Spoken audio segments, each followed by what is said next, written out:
Good evening, everyone. Episode 117 of Heavy Metallurgy is upon you. I'm with my awesome co-host, Alan. How's it going?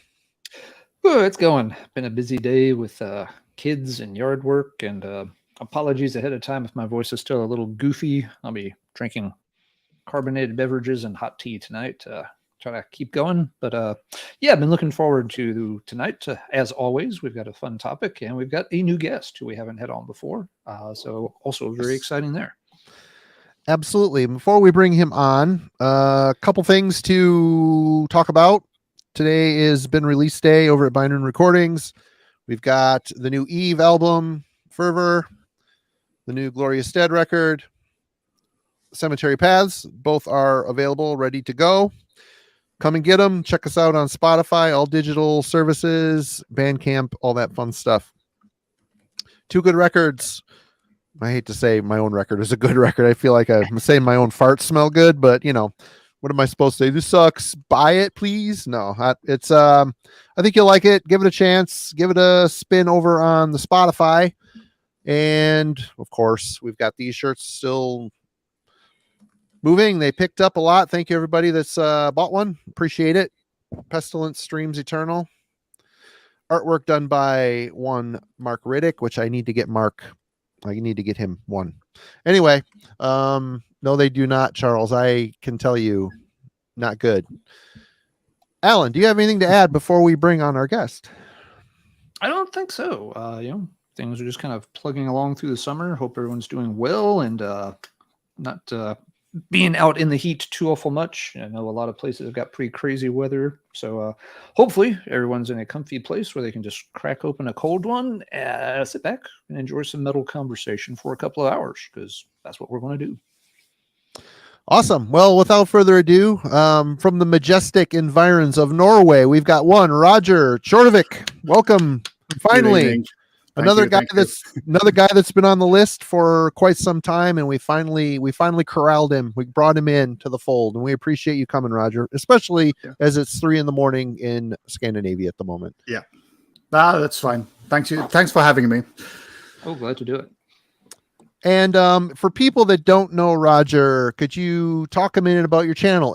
What inspired you to start it? And yeah, what inspired you to start it? Let's just go with that. Yeah. Well, I back when I kind of live a little bit off grid, so I didn't have that good internet for a while. But when I got good internet, I started watching you guys. I mean, Marty and Ben, all those guys, because I was very hungry for kind of rediscovering the old death metal and thrash metal from the US, because I felt I didn't know that much. And just watching those videos, I gradually, actually back in 2019, I was kind of decided to do it, but I hate watching myself on the screen. So I was not going to do that. So tried out a bit thing, but I bought a okay camera and just went for it. But it took me almost 2 years to get on with it. But that's kind of, but I just wanted to talk metal, like we all do. And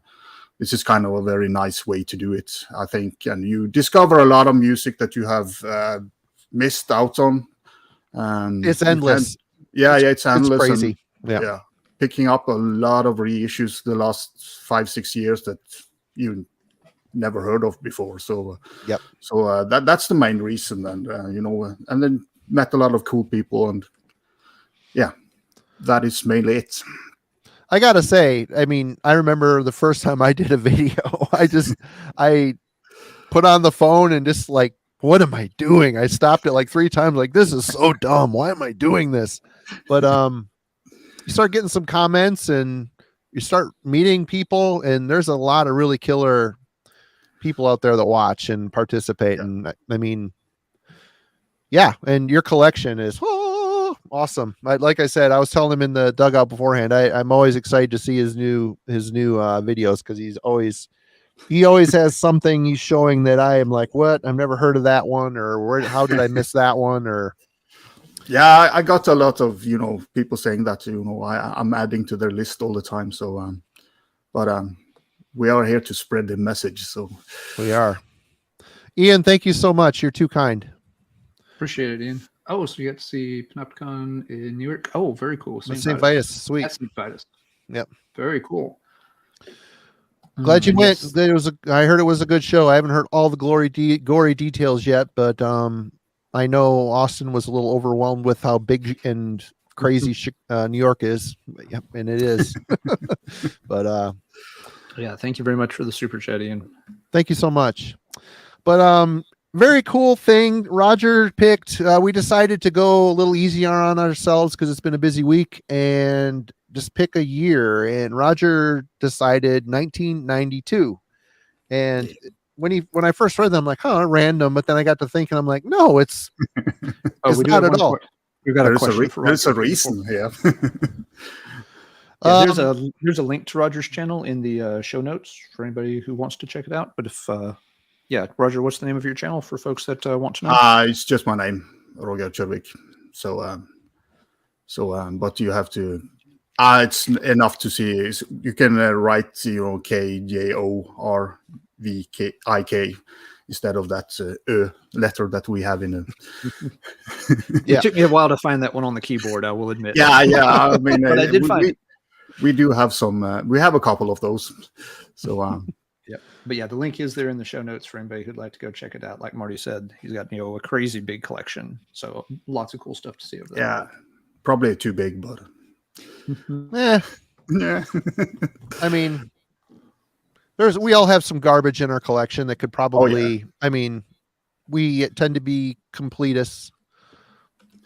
So yeah, and also you get a lot of free stuff when you order like me big chunks. You get a lot of the items that the labels don't sell out, so you have a lot of I don't know, stuff that probably should go into the garbage. Yeah. Well, 1992.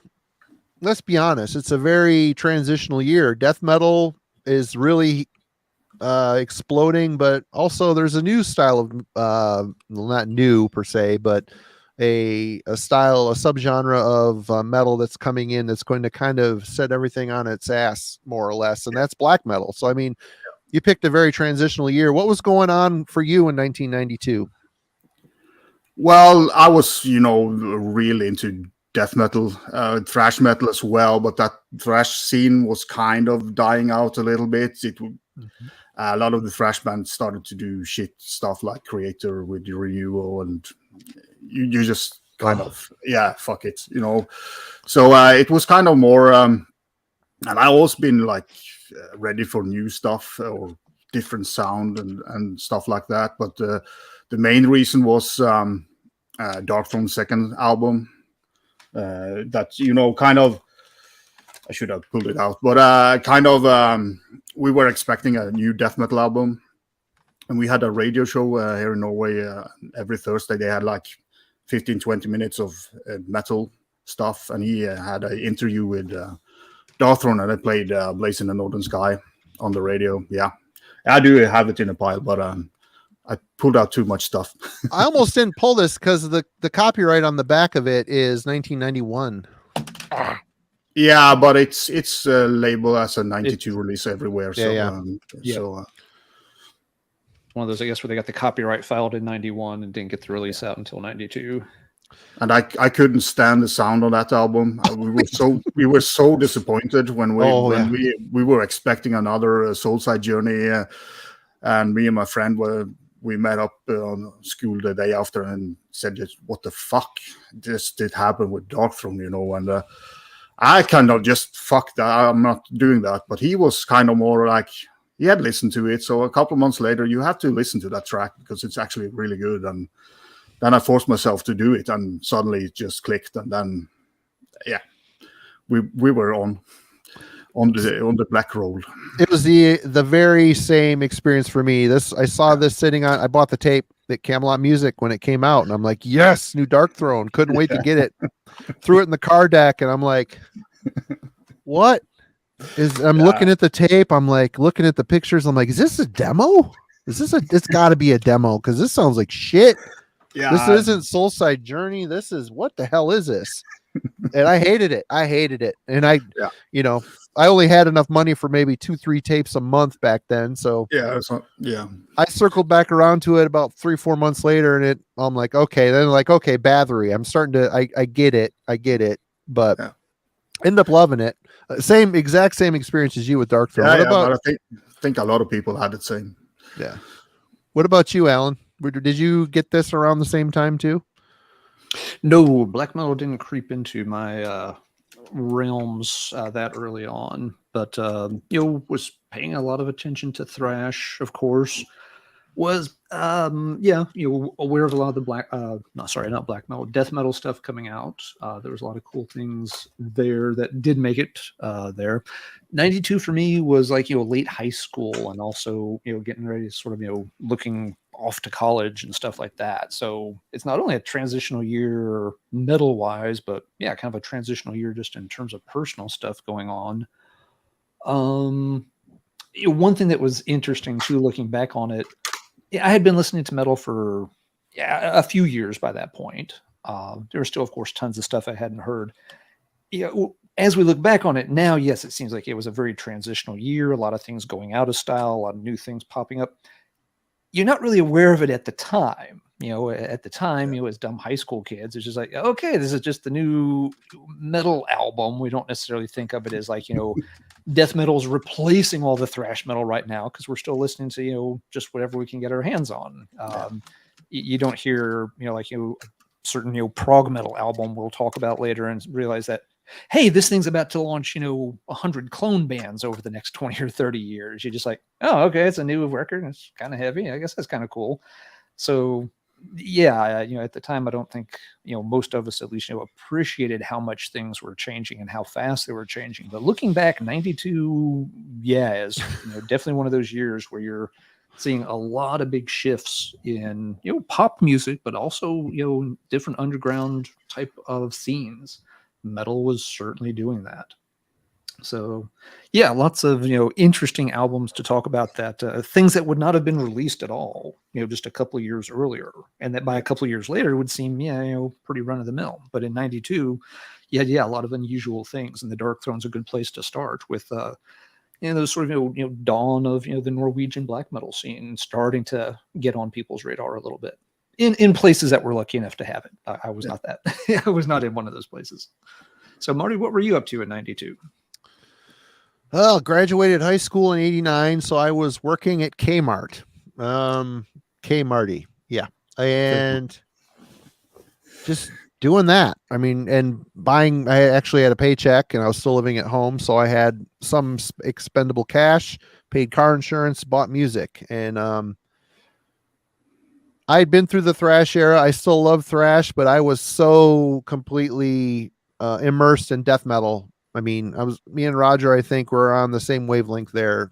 How old are you? We're probably around the same age, I would imagine. I'm 49.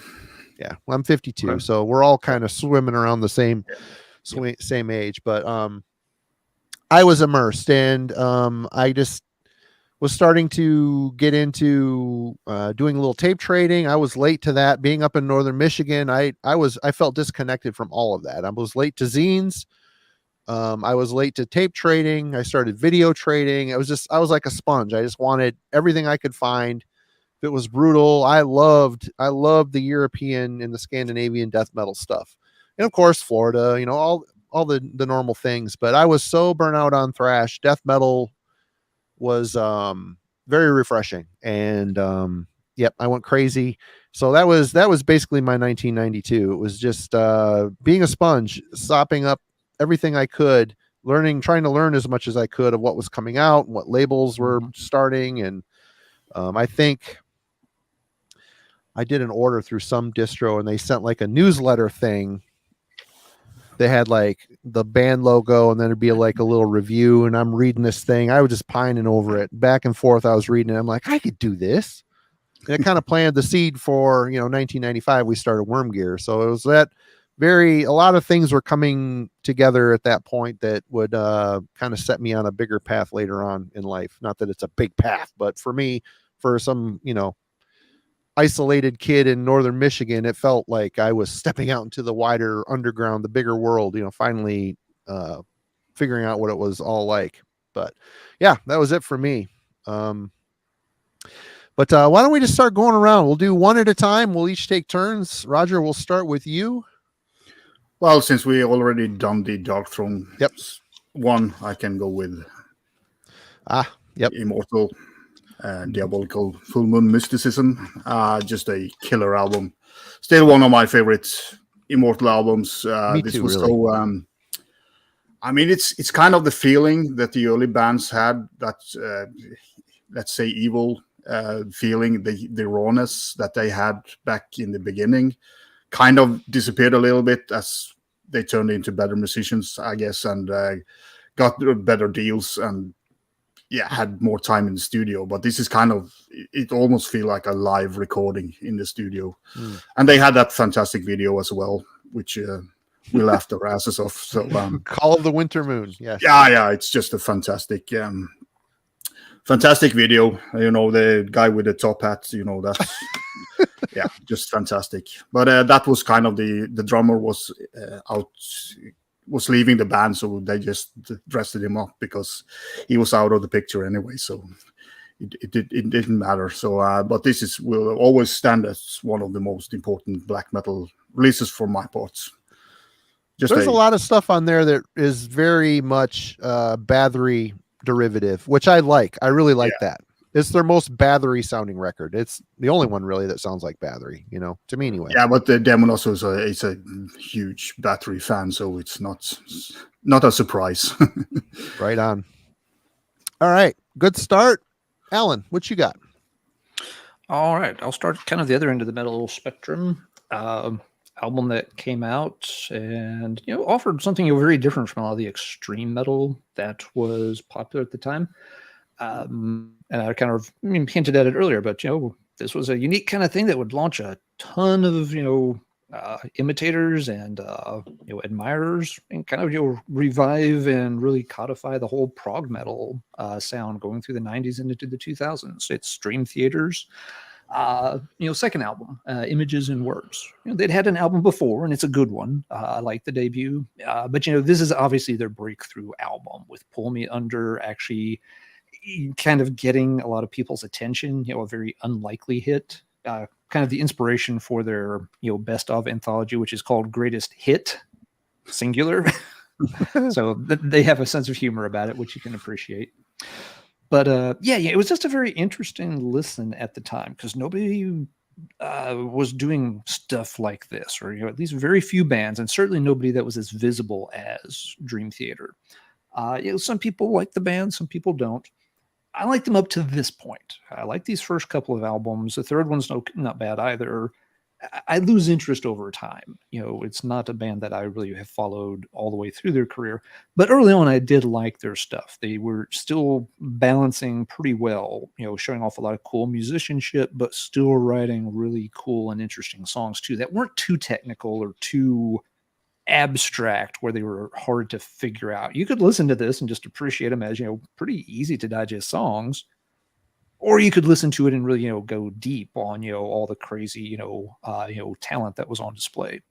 So this was one that was a little bit of a sleeper at first, but it kept just gaining in popularity and getting more play and more attention, and of course they've made a good career out of it ever since. So 92, we didn't know it, but we were kind of seeing the dawn of progressive metal as its own popular subgenre, rather than just a small handful of disconnected bands that were just doing weird stuff. So that's my first one, Dream Theater's Images and Words. All Marty, right. what you got first?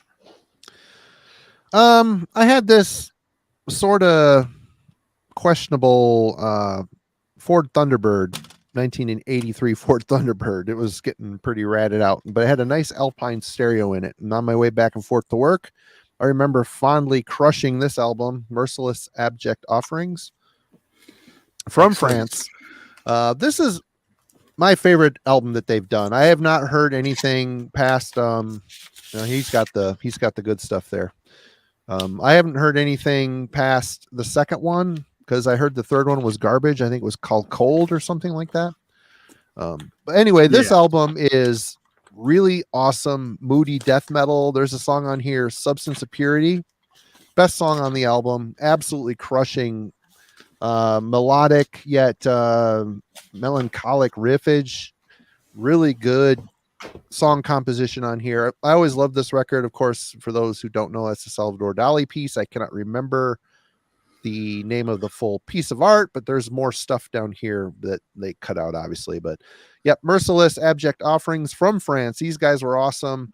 I know they got back together, and I think they're still putting out records. I just can't believe it's as good as this. So I've never really investigated because there's just too many fucking bands. There just are. No, but the new Merciless stuff is pretty great. So I really like that band. Okay, well, yeah, that's encouraging to hear. Then I won't be as frightened to pick something up. But. No, but it's kind of I was the same when they returned. It was like, yeah, how good can they be? But both of those guys and Load Blast are still putting out great stuff. So that's worth checking out. All well, right. I will stay in Norway with the first Burtzen. There you go. That one is the one I never listened to. It's so immature-ish. I mean, I get it. I like the second one way better. That was the first one. The second one was the first one I heard. Yeah. But this was the first I heard, and I heard I was visiting my cousin down with, he lived just outside Bergen. And we heard this, they played it on the radio on Friday, I think, and said that tomorrow this will be released or on sale. So we went in early and we grabbed 2 of the first 20 CDs that was sold in that shop in Bergen. So it was kind of, it's kind of a album that has a great history for personal history as well. But I just love the totally overkill stuff that he does here with his voice and everything. It's just like vicious, angry, and of course a bit childish, but it's just I love the album, and I love the song War. Wow. Yeah. Wow. Ooh, wow. That's just fantastic. All right. Sorry. Let me get this typed in. All right, Alan. All right, let's see. Still kind of working through some of the basics from '92. This one became kind of a watershed moment in Blackie's career. Wasps, The Crimson Idol came out. By this point, Wasp had gone through some changes. Essentially, the band had almost pretty much fallen apart. It was kind of almost a solo project. I think the record label and stuff had to kind of pressure Blackie to put this under the Wasp moniker, if I remember correctly, that it was probably going to be a solo album at first. So shades of Seventh Star and Tony Iommi all over again. But it also ended up becoming one of the real defining moments in his career. There's a lot of people, of course, that love the first album and such, and obviously understand why. But by this point, Blackie was, getting a little bit beyond just all the, party wild antics kind of side of Wasp, and really kind of touching on a lot more personal themes, ones that also kind of highlighted self-destructive nature of the business he was in. It always felt like it was probably at least partly autobiographical in terms of the stuff he'd had to deal with and getting success and fame, but the prices that you pay for it and issues growing up. So it's an album I think a lot of people, not only is it really great musically, and it feels still like very solid, dark, angry Wasp album. It reveals a lot of those sort of more vulnerable sides of Blackie, and the real deep-rooted fears and issues he had to deal with. And I think that's a reason so many people connected with this album and still hold it in such really high regard today. Great set of songs. Wasp is always at their best when Blackie's pissed off, angry, and scared about things. And this run of albums that really began with the Headless Children, but especially with Crimson Idol and on through the 90s, was Still Not Black Enough. Kill Fuck Die has its own style. You may not like the style, but it still has that same vibe. All of those albums work really well in that just very few people can sound angry and pissed off, but also come across as a little bit frightened at the same time. And Blackie's always been able to balance that. The albums, that become a little more iffy with Lawless, or when he's in a good mood. When he's happy about stuff and trying to have a good time, the albums always feel a little weird. Just like Eldorado. Eldorado's a perfect example. It's just like, I'm not sure. There's some good songs on that record, but it's not. No. Yeah, it's not the happy ones. It's the same with some of his more recent ones, like Babylon. Babylon has some great songs on it, but it's the songs that feel a little more angry. The ones that feel a little bit more like, "Thank you, Jesus, for saving me." It's not the message that throws you off. It's just that the songs lack that bite that he does so well. Anyway, this was another one of 1992's kind of milestone albums that has a big impact and a huge following even today. Wasp, the Crimson Idol. Marty, pass it over to you. Before I show, I just want to the Ninth Circle. I just checked out your page this week, and it's quite enjoyable. A lot to go through. Everybody go check out the Ninth Circle. His YouTube channel he shows some killer shit, and he's quite articulate in describing the things he's showing. I really enjoyed your channel. It's a good channel. Yep, Ninth Circle, and thank you to Ben for Brain Smasher for turning me on to that. There's an album by a band that I was quite enamored with the first time I heard this, and this is the first thing I heard by them. This is the Carillion Isthmus by Amorphous. This album is I wish they would have stayed in this realm just a little bit longer. One more album. I mean, Tales from a Thousand Lakes is kind of in this realm, but just a little bit proggier, maybe a little happier. Too much synths on it. Too many synths, but I still love that record. I love Tommy's vocals. His vocals are just sick and evil. I dig it. But this here, I mean, everything about this is the picture. I love the background that they're sitting in front of, just a bunch of kids sitting in front of a rock wall. But this album is pretty special. It just has a dismal vibe to it, but the music is still melodic. It's very Finnish sounding. It's evil, but a little bit of a folky element to it. It's kind of, I don't know. It's hard to really put my finger on it, but this band at this time, and the Finns always have a unique strand to their death metal. This album is no exception. This band was great. And Amorphous, Carillion Isthmus, great stuff. I didn't even think about pulling it out because I knew you'd have it covered. Yeah. I did pull it out. So I mostly been grab CDs, but I do have one record to show. Yeah, that's a reissued vinyl. I do have the original CD, but it's kind of some albums I need to have on vinyl. I do have that urge, to buy the good shit on vinyl as well. So me too. I have it on. I have the reissue as well. Yep. Yeah, it's like some Finnish anniversary record. I think no, that might be the other one. I don't know. It's a goofy color. Anyway, you're up. Oh yeah, Running Wild, Pile of Skulls. Since I was in the black metal era, I kind of had to change it up a little bit. But yeah, I love this album. One of my favorite albums by them. Just a little bit heavier album, kind of than they had before. I think that was kind of what drew me in on it, because I was just listening to death metal and heavier stuff. This was one of the few, together with Wasp, of course, that I listened a lot to when it came out. And I just love this album. Good one. Good pick. Yeah, fantastic album by them. It's it's got a kind of production. It's one of them where the drum sound starts to be a little weird, but if you can get past it, lots of good stuff on that one for sure. I'll kind of follow suit. We'll stay in Germany. Some other power metal goodness. Blind Guardian does Somewhere Far Beyond. I always forget this is so early in the 90s. It always feels like it should be a little later. But they were already on album number 4 and absolutely just nailing them.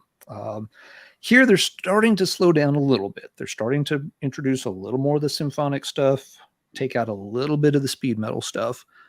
but they still have, a great set of songs on here, really well written, all kinds of cool stuff. Even some of the bigger, slower symphonic ones like, Quest for Tanalorn still work good. And they still have, some speed metal burners like Time, What Is Time, the Blade Runner track.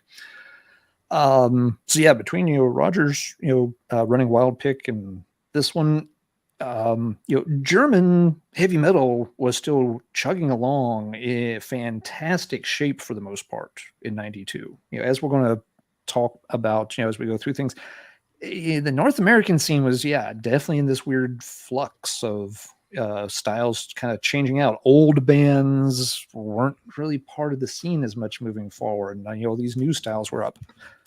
Germany was just kind of like, fuck that. Let's just keep doing what we're doing. And we do it really well. So thrash was diehard, man. Album. Thrash just in the North America, it was dead, but didn't know it was dead type of thing.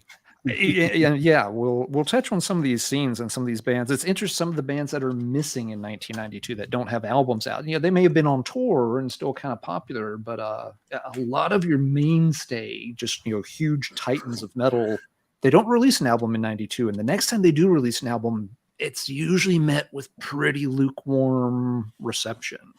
So yeah, we're going to see that with several of the big hitters are just not present. It's the big albums from this year are often these younger, newer, hungry bands and new styles, like the black metal ones that Roger's been showing, like Amorphis, in the death metal circles. It's not your typical Maiden and Priest kind of year, not whatsoever. All right. I did not have this album in 1992. I knew of Rage. I liked Rage, but if it wasn't for Jürgen's channel where he did a little discussion on this band's catalog and really ranked this one high. I'm talking about Rage's Trapped.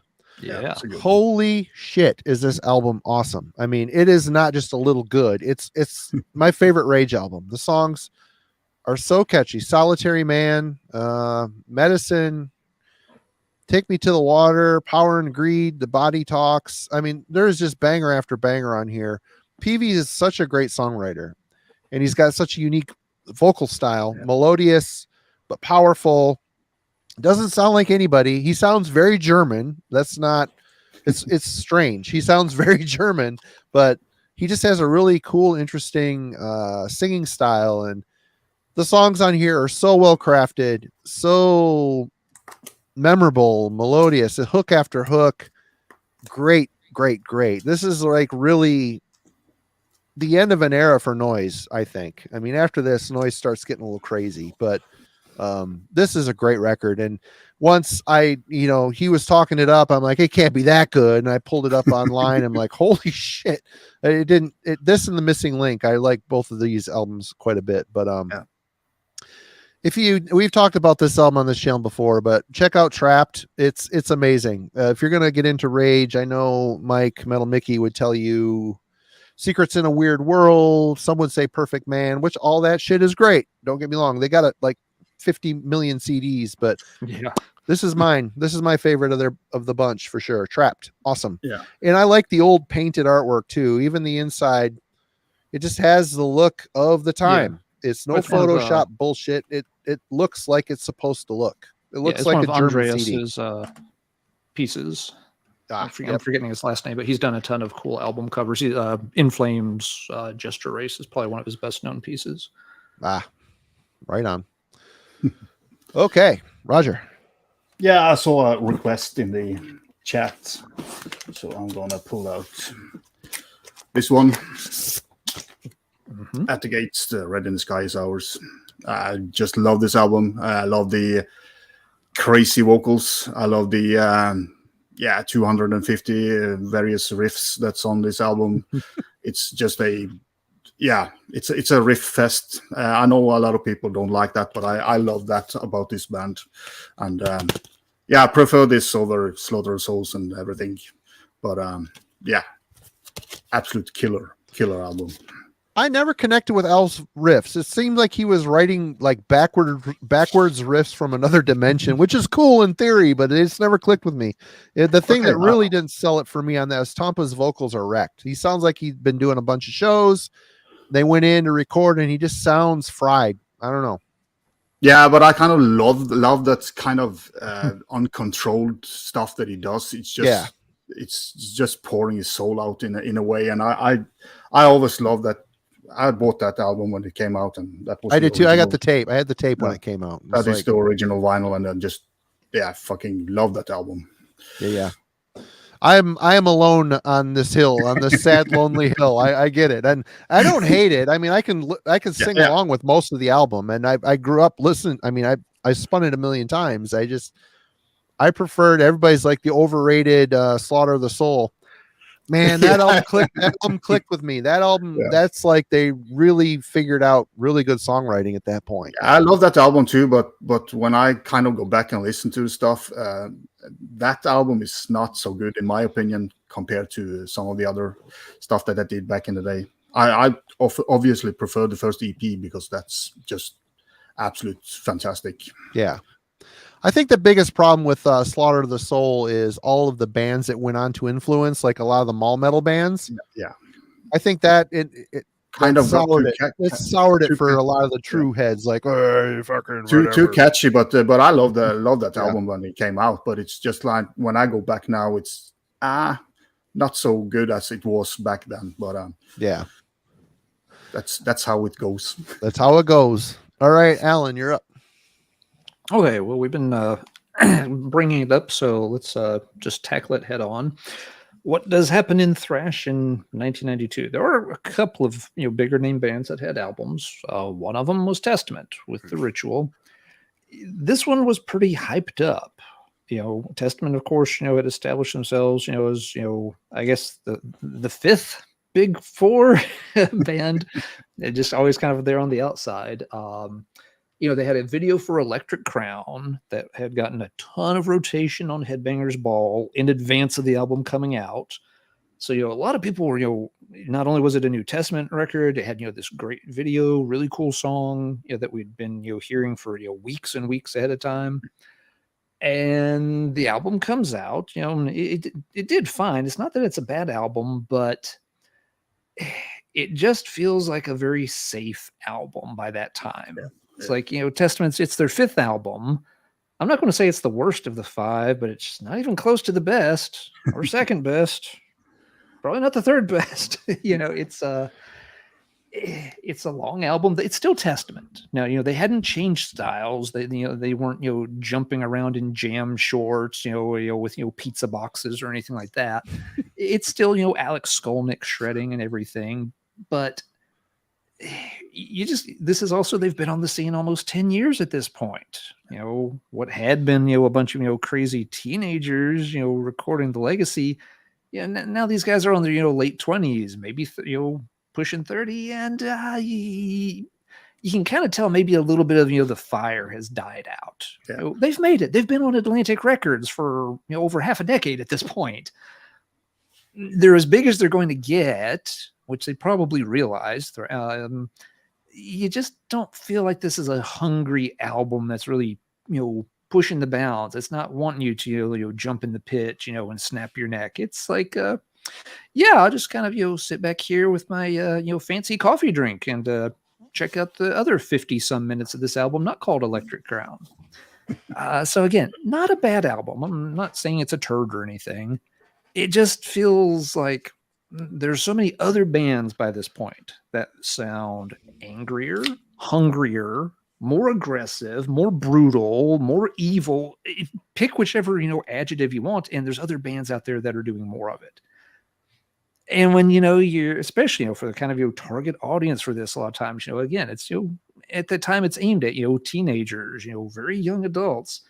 They're always were wanting, what's that next most extreme thing? Where's that next big aggressive thing coming from? It's not coming from this. And, so while it's still, a decent thrash album, it really does just kind of emphasize the point we've been making. Thrash is really on its way out, and it's not going to come back right away. These bands have kind of run their course, it feels like, by the time you get here. other thoughts on the thrash situation? There's at least one other big thrash album we might talk about later, but anything you guys would like to add at this point on what's happening to thrash? That Testament album was kind of a little bit safe. I feel that they kind of just did the formula in a way without kind of playing around as they had been doing in a way. So it's kind of just a safe album to put out. Safe's a very good word for it. Yeah. And what, in a way, it's also a terrible thing because who wants a safe thrash album? The whole point is you don't want it to be safe. You want it to be something your parents are like beating on your door saying, turn that crap down. Not like, ooh, who's that very talented guitarist playing in the background? No. You have to put it in perspective. Testament at this point, I mean, thrash at this point had gotten very commercial. It just had it. Everybody's on these bigger labels. But when there's an album that came out a couple years before it called Horoscope, which shits all over everything around it in that time zone, in my opinion, anyway, that album, I mean, what Souls of Black, was that 90? Souls of Black was 88, I believe. Yeah. Maybe 89. Souls of Black and The Ritual, man. I loved Testament. Their first handful of records were constantly on my tape deck, but yeah, they lost me. Overkill didn't lose me. They hung on for a long time, but shortly after they put out I Hear Black, which is really bad. That's like their Alice in Chains record. It's not good. And then people like it. I don't know. No, that's not a good album. It's not a good album. I'm a completist. I had to buy them all, and I got it. And because I missed it back in the day. I'm like, okay, put it on. Same. I'm like, woo. Same here. It's bad. I'm like, why do I have this? Why do I keep this? Because I'm sick. Sick monkey. Yep. All right. And since Psychic Vacuum just mentioned it, and Alan's talking about thrash, let's talk about Sadus, A Vision of Misery, 1992 on Road Racer Records. Not gonna lie, I really love the first album. It's perfect, savage, feral sounding thrash metal. Swallowed in Black, also really good, kind of weird production, but I still love it. It still has that savage, unhinged, it feels like a raw electrical wire arcing. It's how the sound of the guitars and the presentation is. This here, they start to get a little bit more proggy. Show her again, Roger. There you go. A little more proggy, a little more technical, which is fine. They've got the tools for the job. I mean, Steve DiGiorgio, letting him unleash with that fretless bass is killer. He was my favorite, one of the favorite elements of the early Autopsy stuff. Hearing that fretless bass slide through that stoner rocked out death metal was so cool. And it's funny that we just got done talking about Testament, which he is now in. Completely underutilized, but that's just my opinion. This is a good record. I really like it. I've always liked Sadus. I like Darren's vocals quite a bit. They're just screechy, sharp.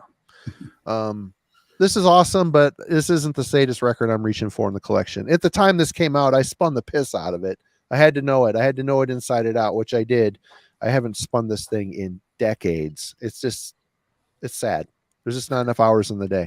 But Vision of Misery, it's a good record by a great, sadly overlooked band in the annals of thrash metal history. They never got their due, and it sucks because they were great. Yeah. Yep. Yeah, that was the only Sadus album I heard back in the day. So all the other stuff I kind of, last 10 years I've been listening to. So for me, that album is kind of a big thing in a way because it was something different and cool album. Played it a lot. Yeah, you listen to that Illusions Chemical Exposure stuff, boy, like Certain Death. It's just like, ooh, ooh. Punch all the faces, thrash metal. It's so good. Yeah. You're up, Roger. Yeah, well, continuing with the same guy who asking for stuff, Atrocity with Todesen Sucht. Their last good album. Well, yeah, that's probably right. This is the original, but it's not fold out, so it's kind of beaten up because I played the crap out of this album. Me too. Always done. Love this shit. I mean, it's Longing for Death in the US edition or something like that.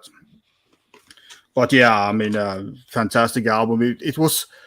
I was reading that they were more technical on the first album, but for me, they kind of stepped it up two notches with this more complex music and a lot of cool riffs and great vocals on this album. Oh yeah, Mr. Krull.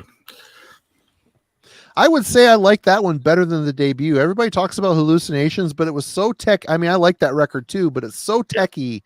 This one is it's really complex, but it's more memorable. It's got more depth to the. I don't know. It's better structure in a way on the song, so it kind of you don't get lost in a little bit in what they are doing. Yep. Yeah. Great pick. Both great albums, regardless, but yeah, in different ways. All right, Alan. All right, I'm going to show it. I don't think either of you would have pulled this, but we do have to have the conversation. The other big thing in thrash in '92 is this. Megadeth me. Countdown. See, yeah, read the real me. Yeah. Okay. Case closed. I have nothing else more to say. Say no more. What you gotta say about that record? It's it's an album a lot of people love in their catalog, and that's fine. It's cool if you're into it. It's their most successful album of all time, probably by a long shot, I would guess. And I never could get into it.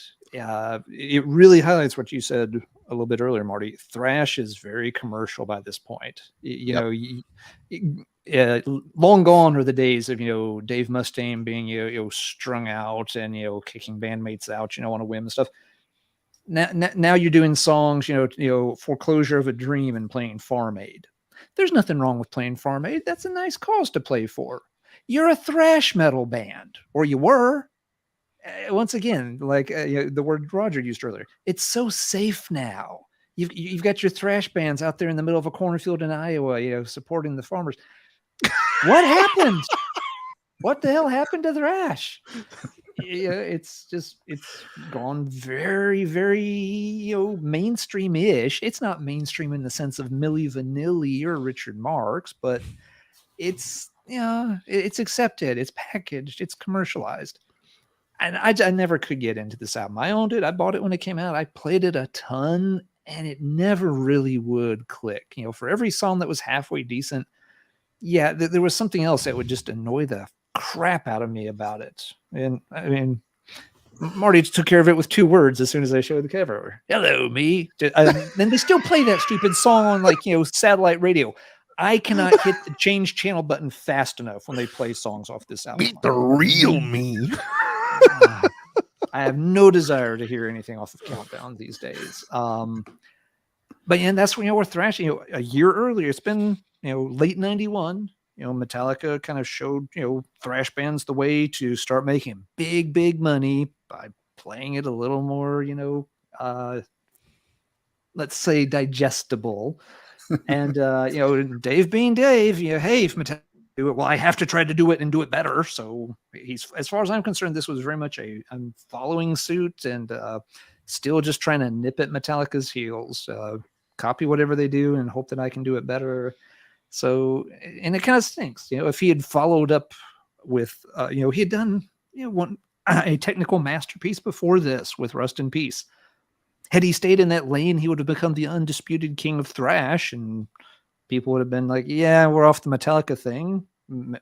Dave, here's the crown you've been wanting for the past, 5, 6, 7, 8 years, whatever. But no, he goes and just puts out, another very safe album, very commercial album. And again, it's cool if folks are into it. It's still a metal album. It's not like he's gone, completely Richard Marx or something, but it's, as far as a thrash album goes, there's nothing edgy here. There's nothing dangerous here. There's nothing extreme here. There's nothing to really make me at least want to go back and think, wow, here's a standout thrash record. It just doesn't work. So thrash for me in '92 was definitely in kind of dire straits. When you look at when this and The Ritual are your 2 big premier North American thrash albums of the year, that's a letdown. At the end of the year, that was just a letdown. So I'll say teeth Marty's sound clips for a minute there, and let him show his next album. Show the cover again, Alan. And can we got to give mad respect and props to that gristled old bastard, which ended up being on Enter Sandman video. He was on a Fates Warning album cover. He's on a Sanctuary album cover. He's on a Sanctuary album cover. I mean, talk about being in the twilight of your years, and all these fucking drug-addled thrash bands are like, yo, bro, we like your gristled old guy look. Can you be on our album cover? Can you be in our video? I mean, how the fuck does that happen? Seriously. He's working for one of these big ad companies. It's kind of the problem too. He's probably working for one of these big ad companies, and they just kept calling the same guy because all those bands were on a big label at the time. So every one of them, the label they're on probably just called up Hypnosis or whatever the North American equivalent was at the time. They hear, hey, we've got this band, and they're like trying to show their maturity. Can you send over an actor to pose? Like, you want mature? We got the guy for you. Hey, Grandpa. My Geepaw will come and do that. No problem. Grandpa, hop over to 54th Street. They need a mature dude for this, some kind of album cover. They need some guy that looks like a rack of bones to go pose for half nude on a cover. Okay. Hello, me. Stop it. You stop that right now. You have gotten your 3. It keeps working. I got to beat the bit to the ground. Don't do that. All right. Here's another one that I have talked about endlessly on this channel, and I don't care because this is one of my faves. And this is death metal that is coming out of the thrash era and moving it forward. And we're talking about Cross the Sticks by Sinister. God damn, I love this record. The riffs are so technical and thrashy. Mike's vocals are sick. There isn't a bad. This is my favorite Sinister record, hands down. I mean, yeah, a lot of people go to Diabolical Summoning when they tried to sound a little bit more American, which is fine. It's a good record. I do like Afterburner quite a bit. Hate's good. I mean, these guys really haven't put out a turd. The one with the ladies singing on it, Creative Killings. I didn't like that one much. She just wasn't brutal enough for me, but this record, oh my God, I look at it and I want to listen to it. It's just an air guitar record, even though it's technical mess of a record. You could tell it was written by young dudes because it's just kind of riff, but somehow they make it work. There's some linear type shit going on, but it somehow circles back around and it works perfectly. This is my favorite Sinister record. This thing, when I think of European death metal, this is the band, this is the album, and it's coming out of the thrash era, and you can really tell because it clings to it. There's a bit of a thrash vibe to these riffs, which thumbs up, love it, awesome. Yeah, great album. Great choice. Yep. Okay, Roger, you are back. Well, this is not an album per se, but you got to have this one. Oh shit! Right on. Dismember pieces. Great. And the enormous booklet. Yep. So they cheaped out on this one, but it's a killer EP. Fantastic. It sounds like they plugged the guitars into a fry pan of sizzling bacon. Yeah, but I mean, the guitar sound here it's insane how they managed to kind of. You had the US style with much more heavier stuff, and the Swedes came out with, I don't know if they couldn't afford proper gear, so they just turned up everything, and it sounded like a razor sharp guitar. But it's just fantastic riffs on this. I love this. This is kind of my favorite release by them, per se, because I just love all this stuff. This 3-4 songs here and fantastic. But I mean, of course, the albums are great. But yep. I did that one got played a lot back in the days. Yep, that's a great one. Good pick. I didn't even realize that was 1992, or I probably would have grabbed it too. I'm pretty sure. Yes. Yeah, I'm pretty sure it's 92. I didn't double check, but it fits between the albums. And to all of you that bought that Dismember box set, man, that would have been a sweet acquisition. I've seen some people showing pictures where the records ripped through the jackets in transit seam splits. That's a lot of money to spend on a bunch of seam splits, but What are you going to do? What are you going to do? They're not going to unpackage each record and take the records No. out of the sleeve. They're just not. No. That's the danger with box sets, with Yep. their that often happen. Mm-hmm. All right, Alan, you are up. Okay, gonna get that Megadeth taste out of my mouth here, and let's show an album that I do like. Nocturnus, Thresholds, their second album. Some folks, mostly you hear people reference The Key, the first album, which is great. I always like this one a lot too. I know it's got a weird production to it. I think the guys over on Radical Research podcast, hilariously referred to it as like, an HVAC system production, which, it's a goofy sounding one, but it still works really well. It's still Nocturnus. It still has, this, very good injection of, keyboards for, maximum effect with minimal effort. They're not dominating the music. They're just kind of accentuating it, creating, these really cool atmospheres in the background. You've still got, lots of cool songs, with these crazy sci-fi lyrics telling these different stories throughout it. I've mentioned it before when we've talked about this album, but like, Aquatica, just the beginning of that album where you've got all, the bubbling sounds. You can literally, like, picture some kind of, futuristic submersible going down through an alien ocean, exploring for some kind of, lost civilization or weird creatures or, who knows what. I mean, it's, it's wide open, very much like, the cover artwork. You can really write your own stories with a lot of it. So it never got, as big as, a lot of the other death metal bands of the time. Part of it, of course, Mike Browning's vocals were, a little bit of a stumbling block for a lot of folks. Interestingly, the keyboards didn't seem to hold them back a lot. This was still an era where people tended to be very strict about things.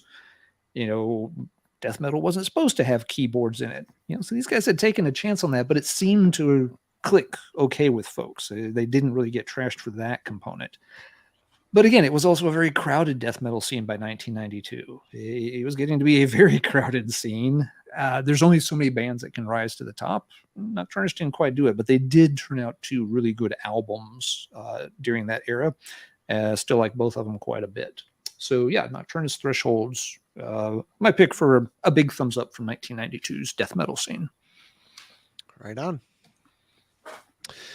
1992 Relapse Records could do no wrong, in my opinion. And let's talk about Incantation's Onward to Golgotha.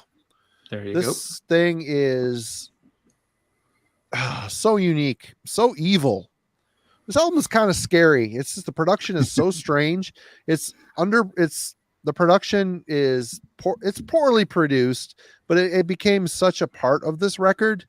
It somehow made it more evil sounding, in my opinion. I don't know what it is, but the songs, I mean, John's riffing style he's very influenced by Autopsy. I've talked to him several times back in the day on interviews, and he does not hide the fact. I think my Diabolical Conquest is my favorite, but man, when this record came out, I just was kind of stymied by it, kind of blown away how just brutal it was.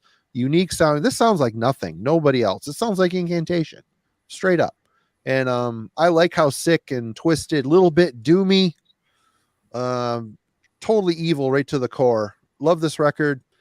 Love this band. I mean, John's still waving the flag of death metal, and cheers to him for that. But they've got a new album coming out just in another month or so. Yep, they do. Yeah. And Craig Pillard on vocals, which his vocals were always super, super sick. Awesome record. Love it. Great shit. Classic. Roger. Yeah, well, I can go to a little bit more black country again. Samuel, Blood Ritual.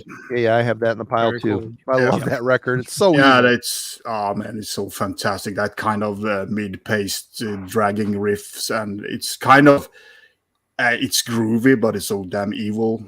That's kind of you have to just nod your head when you listen to this album. Yep. Yeah, the album sounds like the cover looks.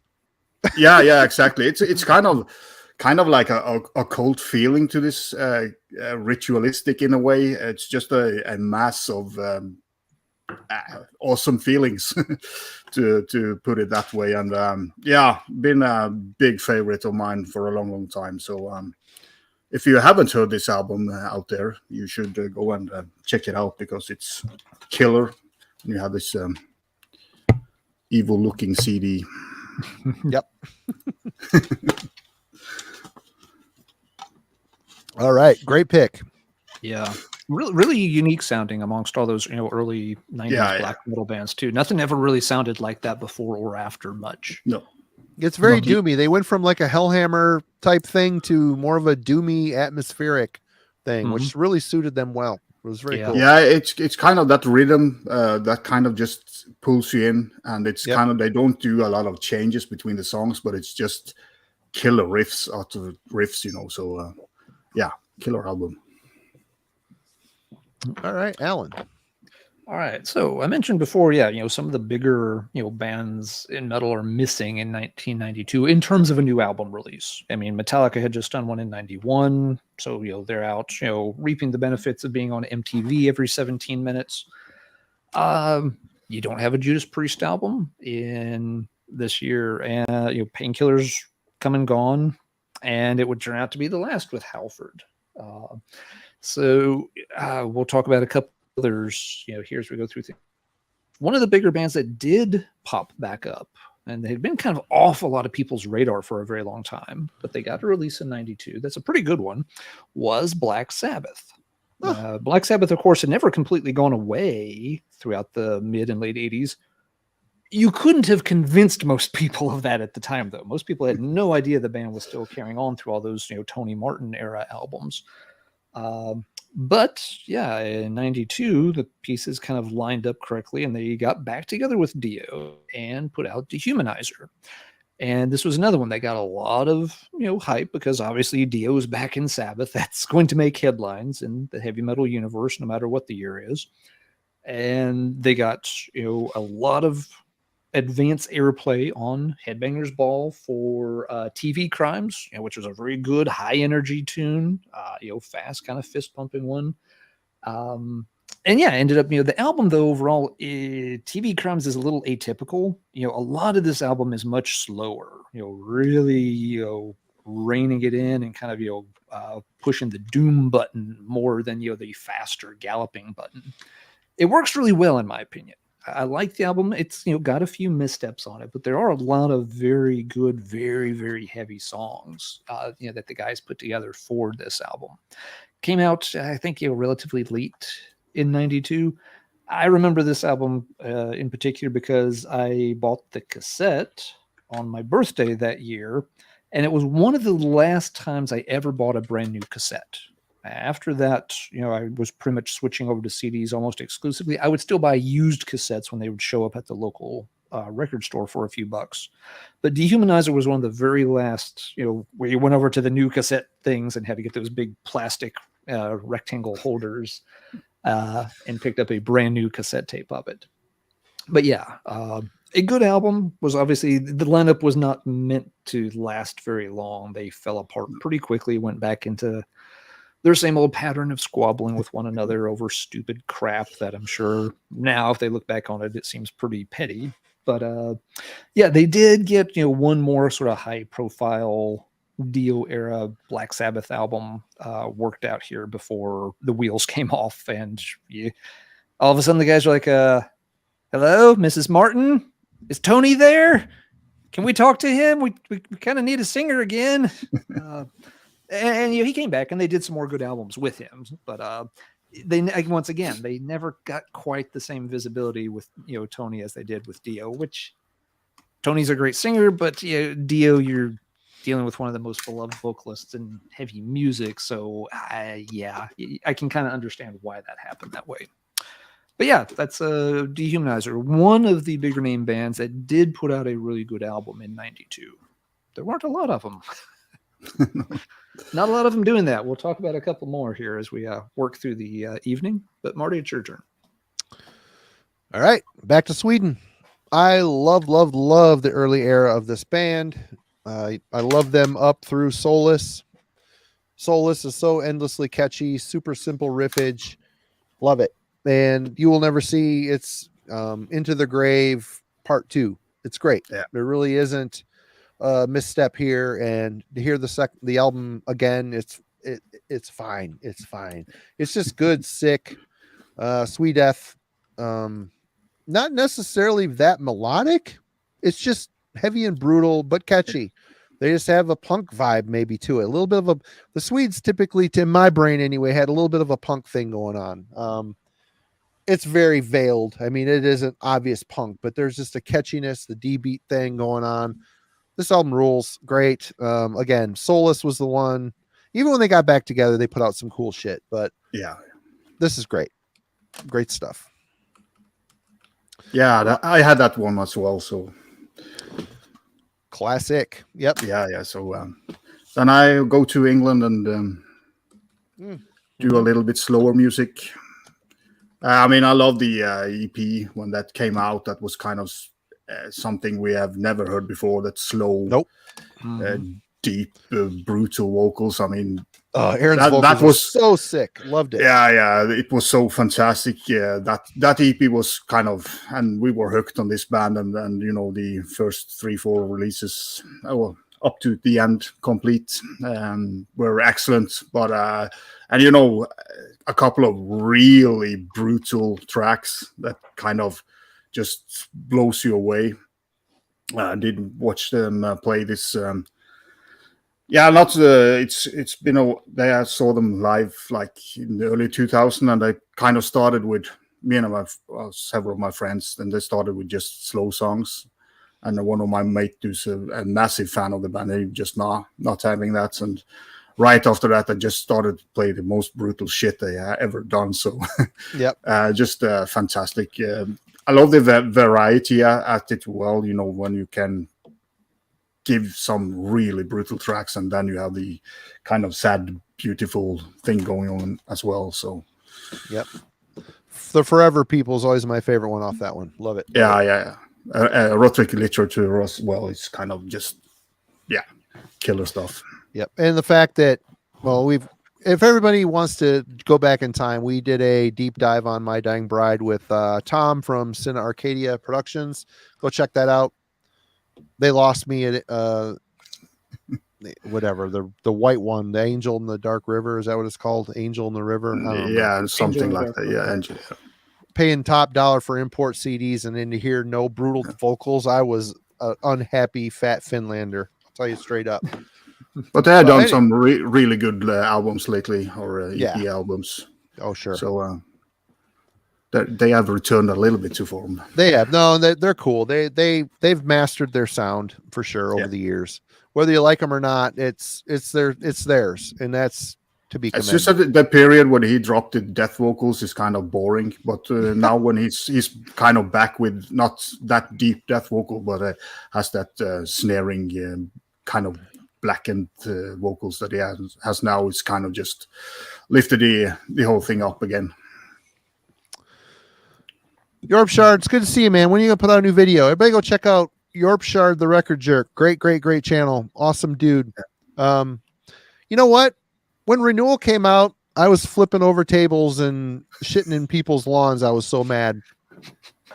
But recently rebuying it within the last year or so, I don't hate it. I'm like, wow, I don't remember this being this okay.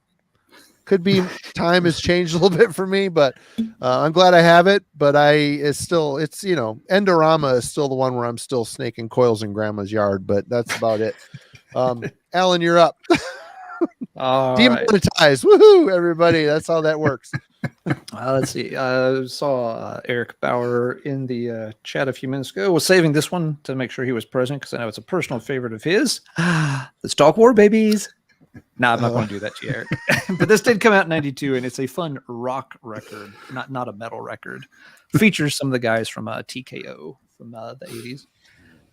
Let's talk something else, though. One of the other big bands that did have an album out in 92 was Iron Maiden, and they had Fear of the Dark come out. Fear of the Dark. And this is, of course, kind of, it's a little bit of a swan song of sorts, because it would, of course, be the last album with Bruce singing for the band for a while. You would have Maiden, here's a band again that had been, huge in the 80s, but over the last couple of albums, maybe it kind of started, kind of a little bit of a decline. No Prayer for the Dying is probably not ever going to be listed as anybody's favorite Iron Maiden album. I'm just going to go out on a limb and say nobody ever picks that one as number one. And Fear of the Dark is better than No Prayer, but it still is feeling a little bit tired at this point. You even get the sense the band is a bit tired. I mean, you have songs about being tired. Weekend Warrior, the whole thing is, yeah, I guess we can still go out and party on the weekends. Maybe sometimes we could also stay home and just hang out. We don't have to go out and party. Might be something good on TV. I don't know. Maybe check it out. Blockbuster and chill. Yeah, it's just like, it's what we've talked about before with, the thrash bands. These guys have grown up a lot at this point. They're, doing other things. They've got other stuff going in life. They've been at the music thing for quite a while. And especially, with Maiden, Steve Harris and such, they've been at it they were pushing 20 years by 1992. And so you did feel like maybe they were winding down a bit at the time. Still some good songs on here. Absolutely. This is not a bad record. It's not. It's just, once again, it's a little bit of a safe album, a little bit of a plain album. You still get, two, I personally like the two big epic tracks, Afraid to Shoot Strangers and the title track, Fear of the Dark. It does have a few, that are a bit more, bangers, up-tempo stuff. This is another one that got a lot of, pre-advanced, Headbangers Ball video play for, one of the faster songs. Be Quick or Be Dead. Yes, thank you. I couldn't think of the name. Be Quick or Be Dead, which, again, another good song off of it. But there's other songs that just kind of come and go, that they're kind of mid-tempo and they're a little more thoughtful. It's not like, hell yeah. It's like, well, now what if we stop and consider the ramifications of this? It's just like, So yeah, really, by the end of 92, very soon thereafter, you're in a situation where Halford is out of Priest, Bruce is out of Maiden, Motorhead, I don't think we'll talk about it, but Motorhead releases one of their worst albums ever in 1992 with March or Die, an album you rarely hear people say very many positive things about. All of these old guard bands that have always been, the headliners, the stadium sellout kind of bands, they're losing key members. They're putting out albums that are kind of a dud, or albums that at best maybe are kind of, again, very safe. I like that word that Roger used earlier. These are safe albums by veterans that feel like maybe, and at this point, they very well could have been thinking, you know what, this may be the end of the career. Metal may be changing in a way where we're just not going to be able to make that change and keep up. And maybe it's been a passing fad. It's a new decade. Maybe it's not going to be a thing moving on. People, I don't think in the early 90s really thought about heavy metal persisting decades and decades down the road. Did anybody think Iron Maiden would still be touring when those guys are in their 70s? I don't think so. That's unusual. That's not what a lot of artists do. You come, you do your thing for a bunch of years, you retire and you move on with your life. You do something else. So yeah, the big bands were not exactly hitting it out of the park in 1992. Not some decent albums coming out, but they're not going to be the top of the bill by the time you get into 93 and 94. These other bands are going to start replacing them. These other styles of metal are replacing them. Sad. Yep. And I got to say that, where is it? Mediocre Maiden is still better than most other stuff. Man, there was a time I would have agreed with that, but anymore, man, that new shit Juco album, whatever the hell that thing is called, Senjutsu. 85 minutes of the same song over and over and over again. It's like, wow, no thanks. And people loved it. I don't know if it's just because they justified spending $50 for a 2 LP set. I don't know. Yeah, but you see that with some bands that people love it anyway. Metallica as well. Fans will buy it and they will love it regardless. Yep. For me, Fear of the Dark was kind of it sounded like a kind of divided, maybe because he was leaving or something. It feels like the dynamic is gone in a way. So I don't know if they were kind of arguing a little bit or wasn't agreeing on the direction or whatever. Yeah. I think you're right, Roger. I think it just sounds like an album that's he wrote 2 songs and he wrote 2 songs, and let's just put them into an album. Yeah, I mean, Bruce is, it's solo career time for Bruce. He's got a foot out the door. Yeah. And I think it's awesome, the fact that, I mean, I own every single Maiden record. I bought the new one because I had to hear it. And Metallica is another one of those bands. We talked about it on the album club. I don't have the new one yet, but I have all their other shit other than that Lulu thing. But I'm always going to give them a chance because of what they've done. What they've done. And it's cool. You start talking about Maiden, everybody in the chat's got an opinion, which is it's normal. Awesome. It's normal because they are the godfathers of this shit. And that's great. And let's go completely about as far away from Maiden as you can go with this one. We'll take it back to the US with the Dead Shall Inherit it by Baphomet. Cool. This band changed their name to, I can't remember.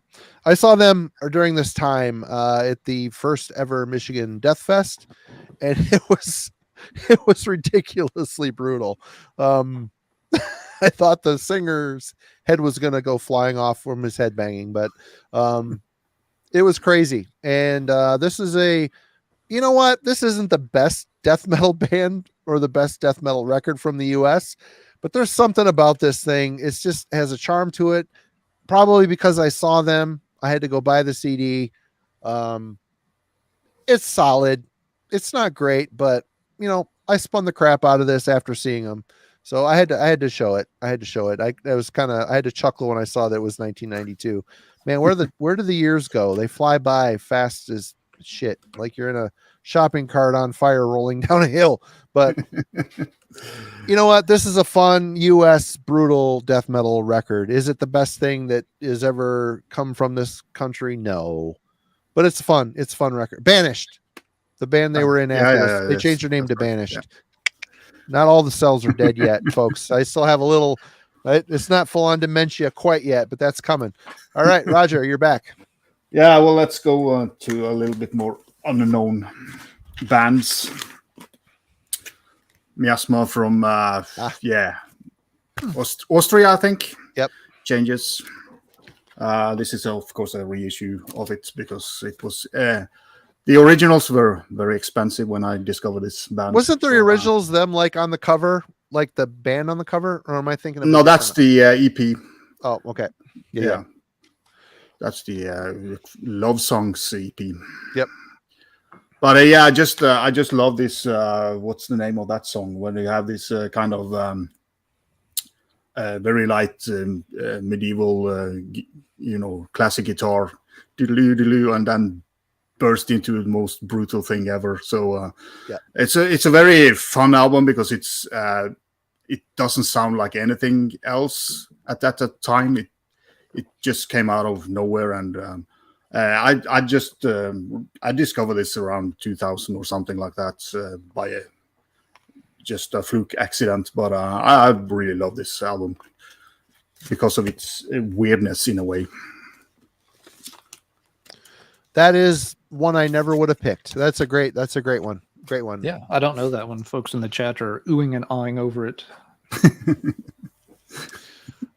Let's ooh and ah over Professor Steele for a moment. What have you got going on there, Alan? And to the 90-some people watching, cheers to all you folks. Thanks for hanging out with us. And to the 90-some people watching, I'm sorry, but we kind of have to talk about this album. Marty's not going to show it. Roger's not going to show it. So somebody's got to jump on this grenade. And sure, I want to get it out of the way. Possibly the biggest metal release of 1992, the breakout hit album of the year. Correct me if I'm wrong. Someone can challenge with another one. It's this. You really can't talk 92 though without Pantera's vulgar display of power. I don't like this band. I don't like this album. I think that's been well documented in the past.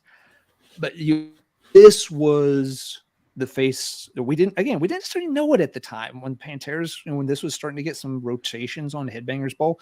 Those of us who had missed, the previous album, it's just like, okay, it's kind of a different thrashy band, kind of. They're very angry. They're angry like a thrash band. They're riffing like a thrash band, kind of, I guess.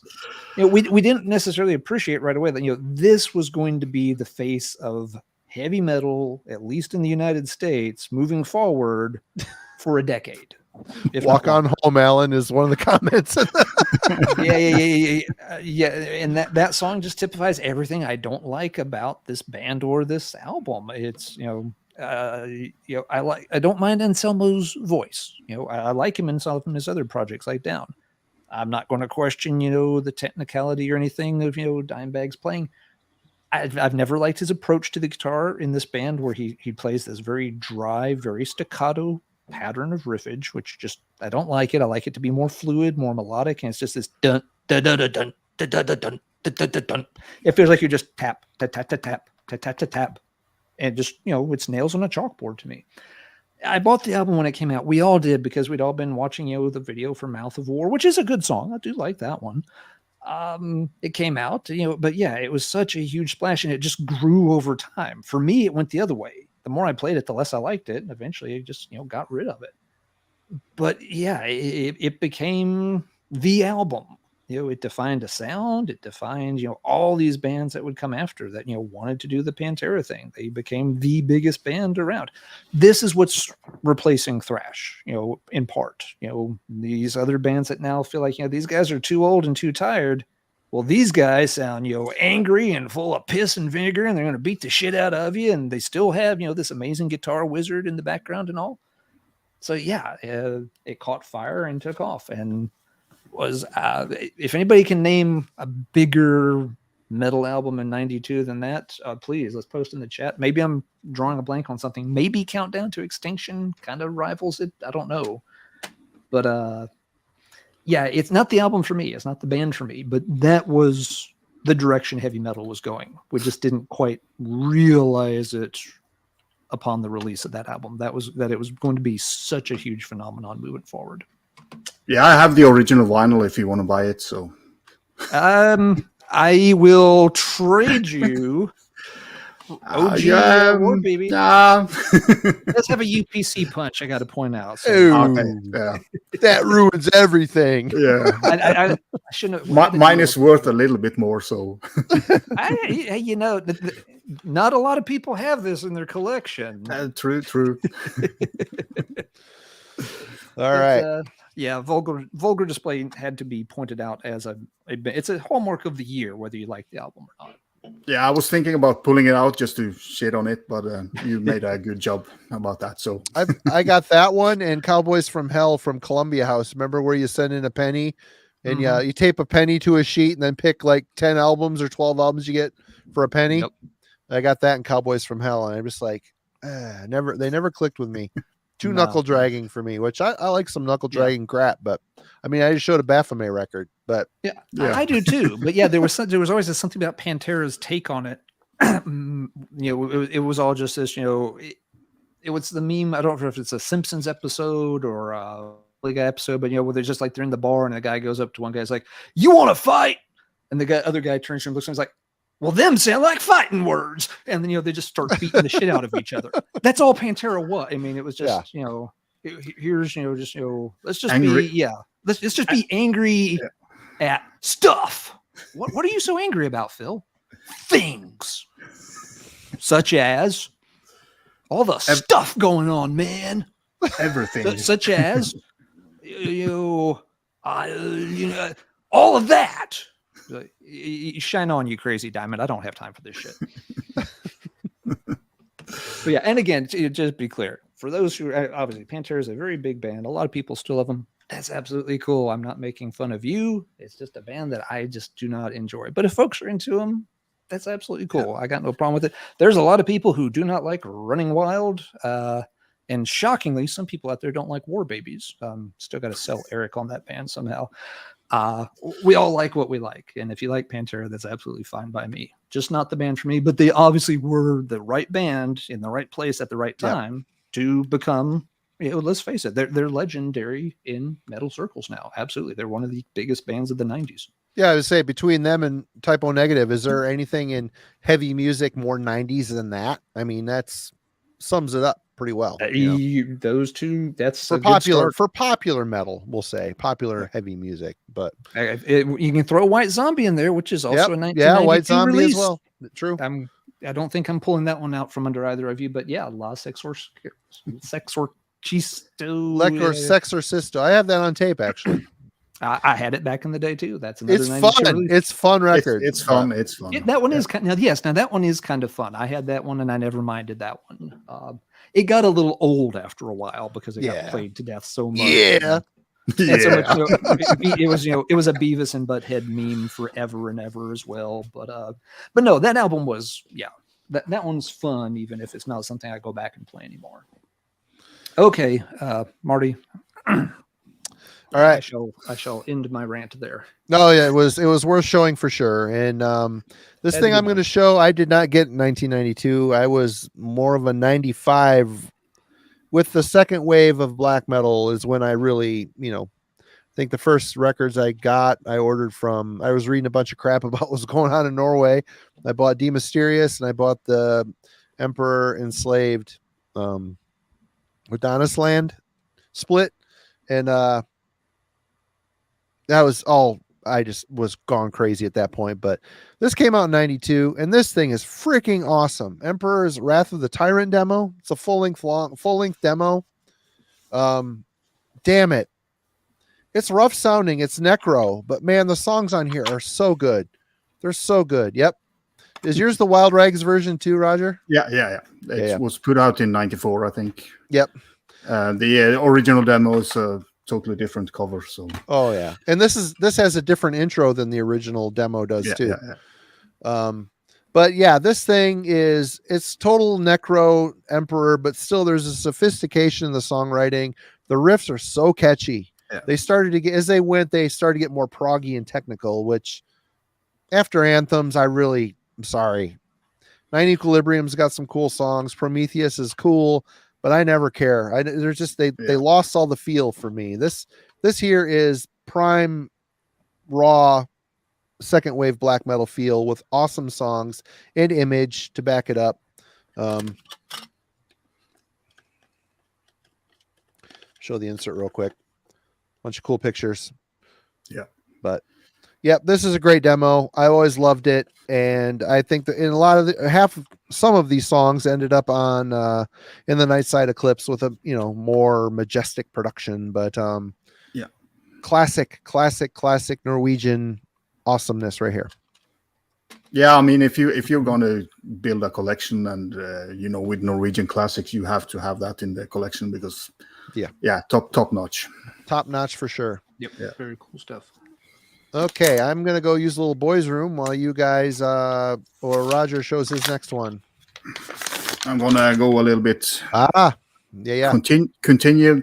I did not know of this band back in the days. I did. I have the tape of that. Oh wait, I have the tape of that one. Yeah. So I'll be right back. Yeah, this is. I don't remember when this reissue was. 2014 or something. But then I knew of the band, so I was just waiting for reissues. It's the Crypts.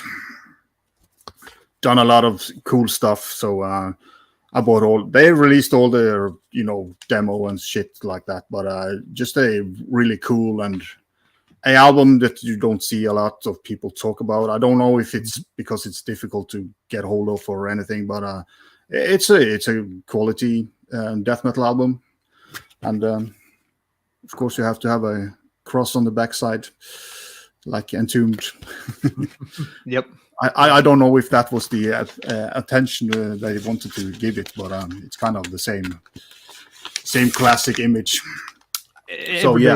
Everybody wanted something close to that picture of Entombed. Yeah, I think that it's inspired a lot of band photos. Undoubtedly. Yeah. So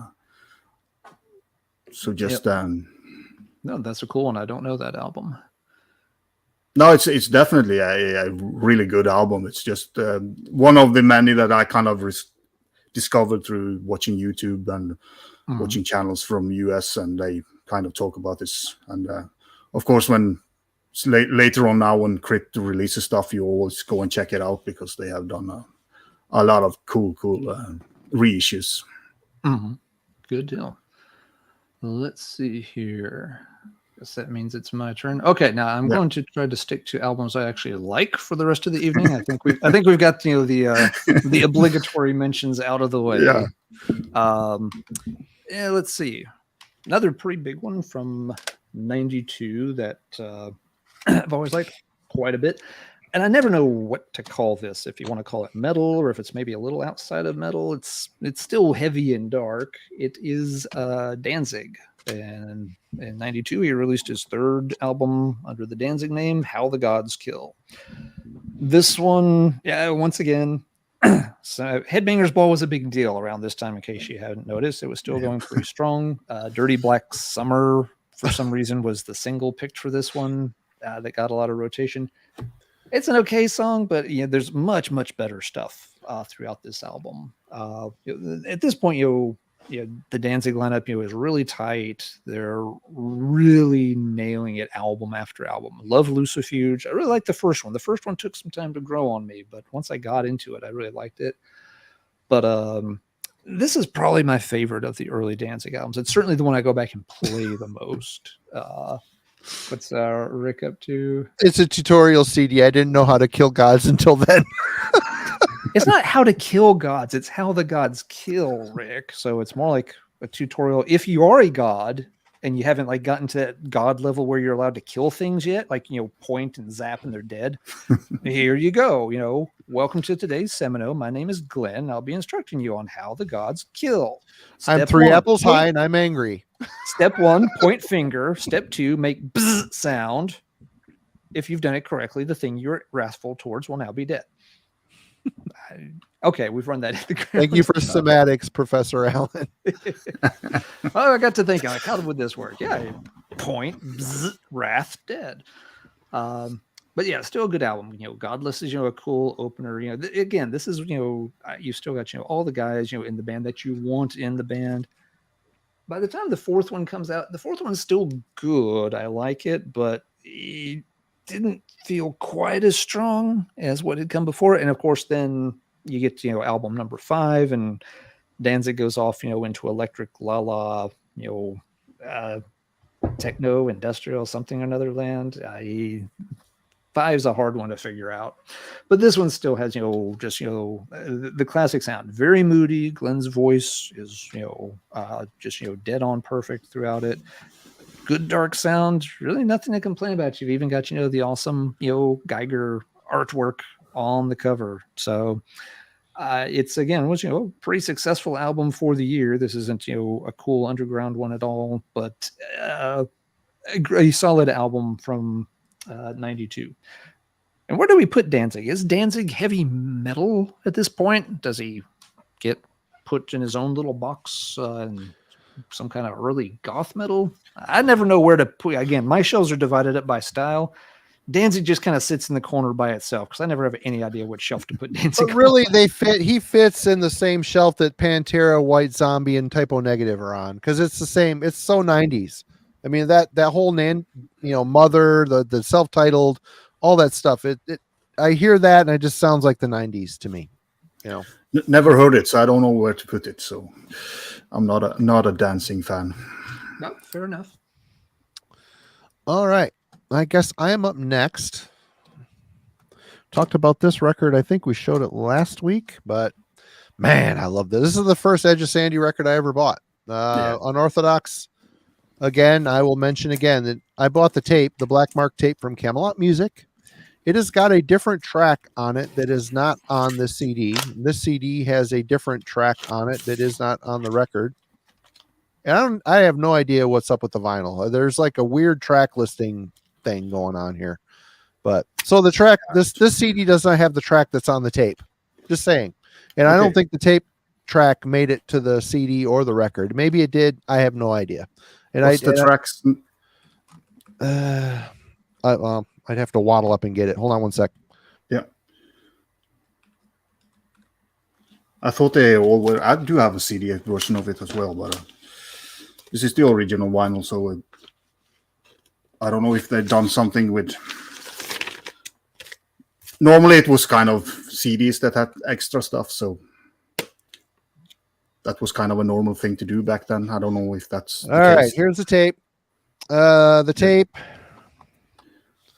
Oh boy, I'm so fucking old and blind. Or the Orthodox, Enigma, A through C, which. Yep. Then it goes to just. I can't read it. Incipitance to the butchery. Yep. Yeah. Then it goes to In the Veins, Darker Than Black. Yep. Then it goes to Human Aberration, which on the CD it goes to Everlasting. Yeah. The same on vinyl. And then it goes to Everlasting on the. So Human Aberration is not on the CD. Not on the vinyl either. So. Yep. So Human Aberration. There's a track on here that is not on the CD or the vinyl. That's pretty weird. It's pretty weird. And I mean, I had the tape forever, and then when I finally got the CD of it, I'm like, what the fuck? And it was like, it seemed like there was a song on here that wasn't on the tape. I don't remember. Anyway, Dan Sueno obviously led the band, and this is I like this album a lot better than Nothing But Death Remains. That's a great record, but this is way more mature. The songs are better, a little more advanced songwriting. You get the first touch of clean singing on the first song that end up permeating the sound moving forward as Dan embraced his proggy self, which Crimson, Purgatory, Afterglow, I love all that crap. I love it. I love it. Love it. Love it. This is a great record though. This is my first, it's probably because of the first one. The one after it, The Spectral Sorrows, is probably the best, but they're a little bit more gothy here and there. But also production wise, Spectral Sorrows kind of more balanced in a way. Definitely more balanced production. That's a good point here, but I always love this back cover too. This back cover piece is always really super killer, but great record. Edge of Sanity, another band no one ever fucking talks about anymore. Seriously. When Crimson came out, it was like interviews. And I mean, I interviewed Dan on the phone, and he was a super, super nice guy. And after, it just seems like we went quiet. I don't know. Mm-hmm. I did like, he's got a band with another guy called Witherscape. I like both of those records. That's great stuff. Yeah, it's really, really good. It's like him trying to be more Opeth, but in the Edge of Sanity kind of vibe. I don't know. His vocals are sick to this day. So good. But anyway. Yep. Human Aberrations from the debut. Okay. Right on. Thanks for setting that straight, Jürgen. Okay. Roger, you're back. Well, since it was requested in the chat, one of my, my favorite Swedish death metal album of all times, For Never Later Rest. This is the rare original CD. Cool. That some are drooling over. Wait, do I have the same one? How can you tell if it's rare and original? I don't know. I just know that this original is pretty hard to find, or it's pretty expensive, at least. But I know mine is on original because I got it back in the days, so it's kind of. What's on? Is it Rough Trade on the back and Black Mark and Rough Trade? Yeah. Yep. I think we have the same one. Yeah, I don't know if the only reissue that was a long while it was a Russian that came out in 15 or something like that. But apart from that, you have the original. If you bought it earlier than that, you have the original CD for sure. But I mean, this was kind of a different Swedish band, with more brutal, more towards the US side. But deicide, more deicide, maybe. Yeah. It was just evil and brutal, and the vocals is excellent. Very technical in a way, but controlled. It's not like overboard, but there's a lot of cool guitar work on it as well. So, and I love the kind of the is it Wind of Gehenna? The instrumental track on here is fucking awesome. as well. So yeah, shame that they couldn't continue after the second album. I mean, they reformed to do an album in 2010 or Awakening something. of the Gods. It's actually good. That's a really good album, yeah. But it's kind of a step below the others. So yep. I gotta say, because I'm a stupid American, for growing up, I had this on tape. I bought it on tape when it came out, and I always thought it was Forever Laid to Rest. My brain just never saw the N in there. Forever. So I heard Ben when Brain Smasher was talking about it, his channel, he kept saying "for never laid to rest." I'm like, what the fuck? What a moron! I mean, God, he can't read. And I picked it up and I looked at my copy. I'm like, oh, "for never laid to rest." Wow. Okay, I'm the moron. I'm the dumb guy. Anyway, Alan, I bet you thought it was "for never" too, didn't you? You didn't I think did. It was... Yep, that threw me off too as well. I can't read. Anyway, cheers. Let's see. Well, I was trying to figure out what to show next, and then Scott popped up in the chat and mentioned, I released an album in '92. Anybody want to show it? Just like, actually, it's right here next to me, waiting to be shown. So, yeah, let's do that one. What's up, Scott? Damn it, we need to Cyanide. get you on here one of these days. Damn it. Yeah, absolutely. Cyanide's the dying truth. Most folks should be familiar with this band, but they've never gotten as much attention as they should. So if you have missed them, kind of greater Chicago scene, Death Doom, Classic. and just done so well. And not just saying that because Scott's present. It's always got this great balance. Very heavy, very doomy, but has the right balance of death metal in it as well. It's not just a doom album. It's not just a death album. It really shows how to combine the two styles early on. It's a style that's gotten more and more popular in recent years with bands like Hooded Menace and stuff doing really well these days.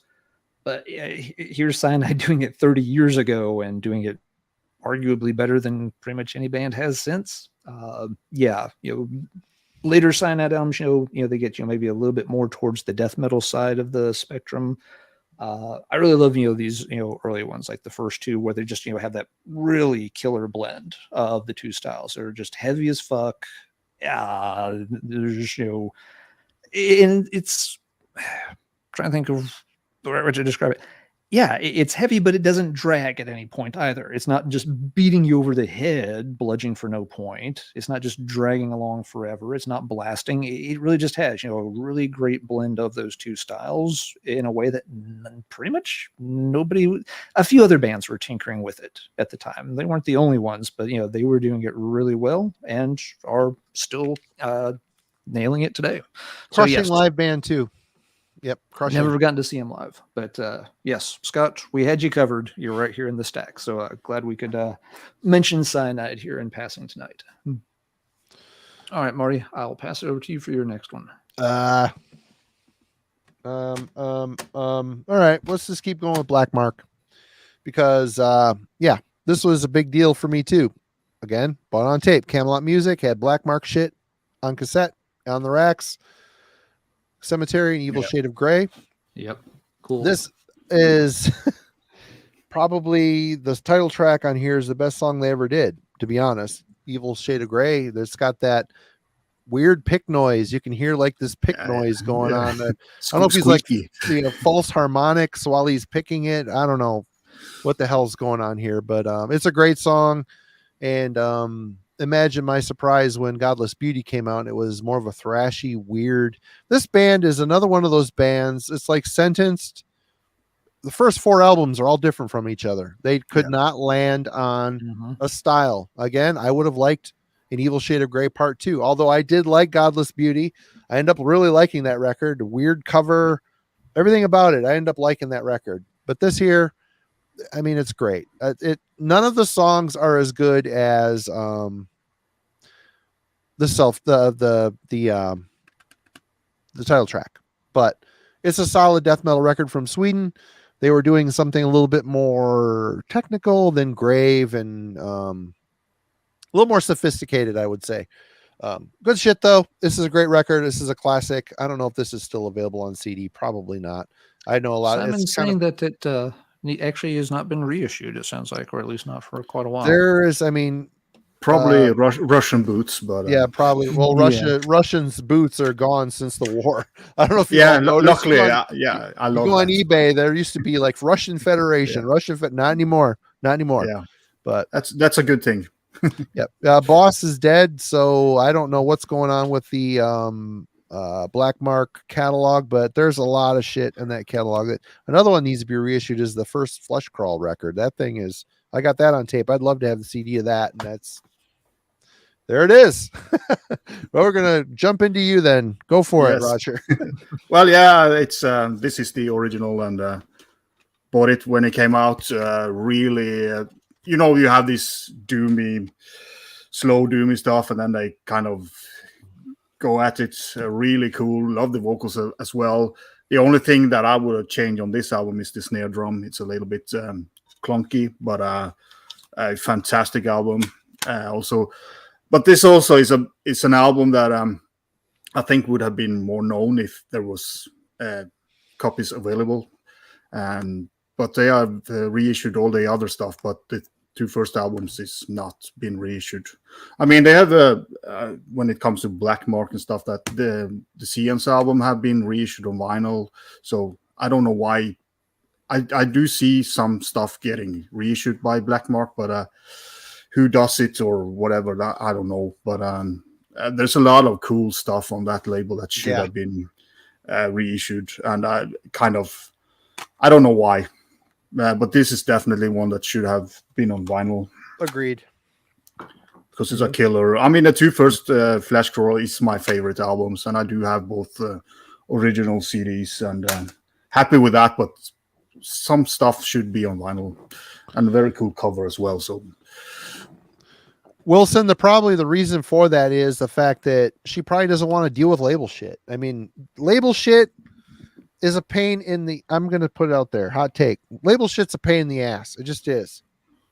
But I mean, her dad and her brother really laid down a really awesome label, and it seems like it would be a treasure trove of shit if she just wanted to get into I mean, she would have sold a ton of albums if she had. Even just licensing it, she wouldn't even have to fuck with it. Just no. She could just sign it over to. Yeah. It may, it's easy to think that as the daughter, she must have been tied into all of it. She may never have had anything to do with any of that business whatsoever. It could be completely alien to her. That my dad had a record label. That is all I know about record labels. That she's got a band though. Her brother did some stuff. Okay. Yep. She it's like a 2 or 3 song EP or something she did. Okay, so she probably has at least maybe a little more insight to it. It just a lot of times when that kind of thing happens, when someone passes away and you're left with their legacy, a lot of times you have no idea what to do with it at all. It's just like the kid doesn't always pay much attention to what the parents were into. But also she probably have all the originals, so she don't want to decrease the value, so she just keep it and say that fuck too. you all. Fuck you all. Yep. I do have it, but so next week next week she's going to start a channel and just showing all original Black Mark stuff. And imagine being an owner of a label from that era and time, and being a label like Black Mark, all the demos and shit. I mean, he's probably got super rare fucking. If he kept all that shit, I mean, at some point, I think a lot of these people just toss stuff like, this is just garbage, get rid of it. But who knows? Yeah, but all the good stuff, all the albums or bands he signed, he probably kept all the demo stuff. So there is probably hopefully somewhere a good stack of original or demos and original Black Mark stuff. It'd be cool to do a Black Mark episode one of these days, and we haven't touched that subject. True. But that'd be a fun one to get into one of these days too. Yeah, you never know what happens to that stuff. Like you said, Marty, sometimes it gets thrown out when you're cleaning house eventually. Water damage, fire. And tapes just turn to shit after a while anyway. Tapes great. Yeah. If they're not stored, even if they are stored well, they're not going to last forever. And if they're stored poorly, then stuff happens, and this stuff just gets destroyed or lost to the ages. Yep. All right, Alan, Professor Steele, what have you got? I've got a fun one. I've got a stupid one. Yes, I've ragged on Pantera, and I'm about to show this and give this a thumbs up. This is kind of the epitome of dumb teenager music, that's heavy from 1992. It's Ice-T's Body Count Project. Oh, The infamous Cop Killer album. I have the CD. I bought the tape when it came out and eventually replaced it. Yep, with a CD later on. Again, this is the kind of thing that sounds like, well, it's kind of thrashy and it's kind of heavy. It obviously now compared to metal that came before 92, seems very different and kind of weird and such. But at the time, it didn't strike us as being that off there. Yes, really now. Is it a good album? No, not really. Is it a fun album when you're a 17-year-old and you're a teenager? You're hearing people cuss and swear and sing all these just absolutely crazy songs about sneaking into Klan meetings and just running around chasing girls and of course sticking it to the man quite literally with the art and everything. So yeah, you have songs like Evil Dick. Show me a 17-year-old who isn't going to giggle their ass off, listening to a song like Evil Dick. And I'll show you a kid that really needs to loosen up a little bit. It's kind of a dumb album, but it was a fun listen at the time. And I can still pop it on from time to time, and just, get that kind of fun little nostalgia burst. The album, of course, got a bit infamous because of the title track Cop Killer.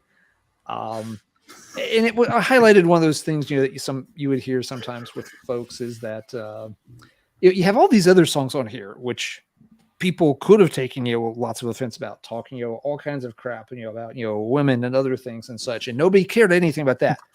But as soon as you talk about the police, everybody lost their minds. The album had to be pulled off of shelves. The Cop Killer song had to be replaced with Ice-T's Freedom of Speech, which was some kind of little I never had that version. I heard it, but I never owned it. But it's him talking for a couple of minutes or something. That was the song that freaked them out, not the one where they're talking about you from Mars and you got a pussy, we will fuck you, or any of this stuff. It was the anti-cop song that made the nation lose. It seems like they could have remade that. It's like a lost opportunity. When the whole Floyd thing went down, they could have remade that song or reissued it. It would have been a big fucking deal, In a way, I was kind of surprised they weren't, because they were working on new material around that time. I think they have a new album coming out, actually. Yeah, I didn't know if it was already out or what, but yeah, I mean, it's still a project he works with. The lineup has actually had on a kind of bringing it home and making it a little more sad note. The lineup from that original Body Count, has had really bad luck over the years. At least two of those members are dead. It always almost felt the stories behind it. It always felt like, geez, this lineup was a little bit cursed or something. So yeah, very different lineup these days. But yes, it's not a good album. I'm never going to defend it as a top album of all time or anything. But if, like me, you were a teenager, you've just got your driver's license, you're running around with your friends, you're stuck in a small town, you're bored, there's not much to do, putting this thing on and just having this guy, body counts in the house, motherfuckers. It was fun. It definitely was. And they did get some visibility at the time. They were on one of those 92, 93 was like one of the first Lollapalooza tours, which again was kind of a direction heavy music was going in. Let's put all these weird different bands out there. And Body Count was on that first Lollapalooza tour. So yeah, it was a thing if you were a kid in 92. That's all I can say. All right, Marty, let's show us something that won't have people throwing up a little bit in their mouth. This is another one I showed recently on here. And again, it's the namesake for my band is from this album, and Gorefest Faults. I love this band during this era. And their comeback. They struggled. After this record, it went from the best they ever did to the worst they ever did in like a 1-2 year span. That fucking Erase album is Terrible, absolutely terrible. But they got back together. They put out 2 records at the end.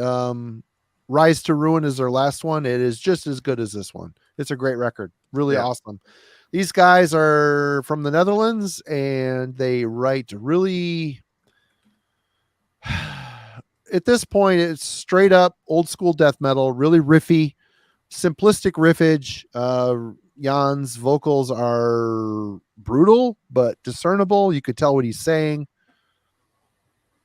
And the songs are super catchy. They're not technical. It's just catchy with an amazing, what the hell's his name? Ed.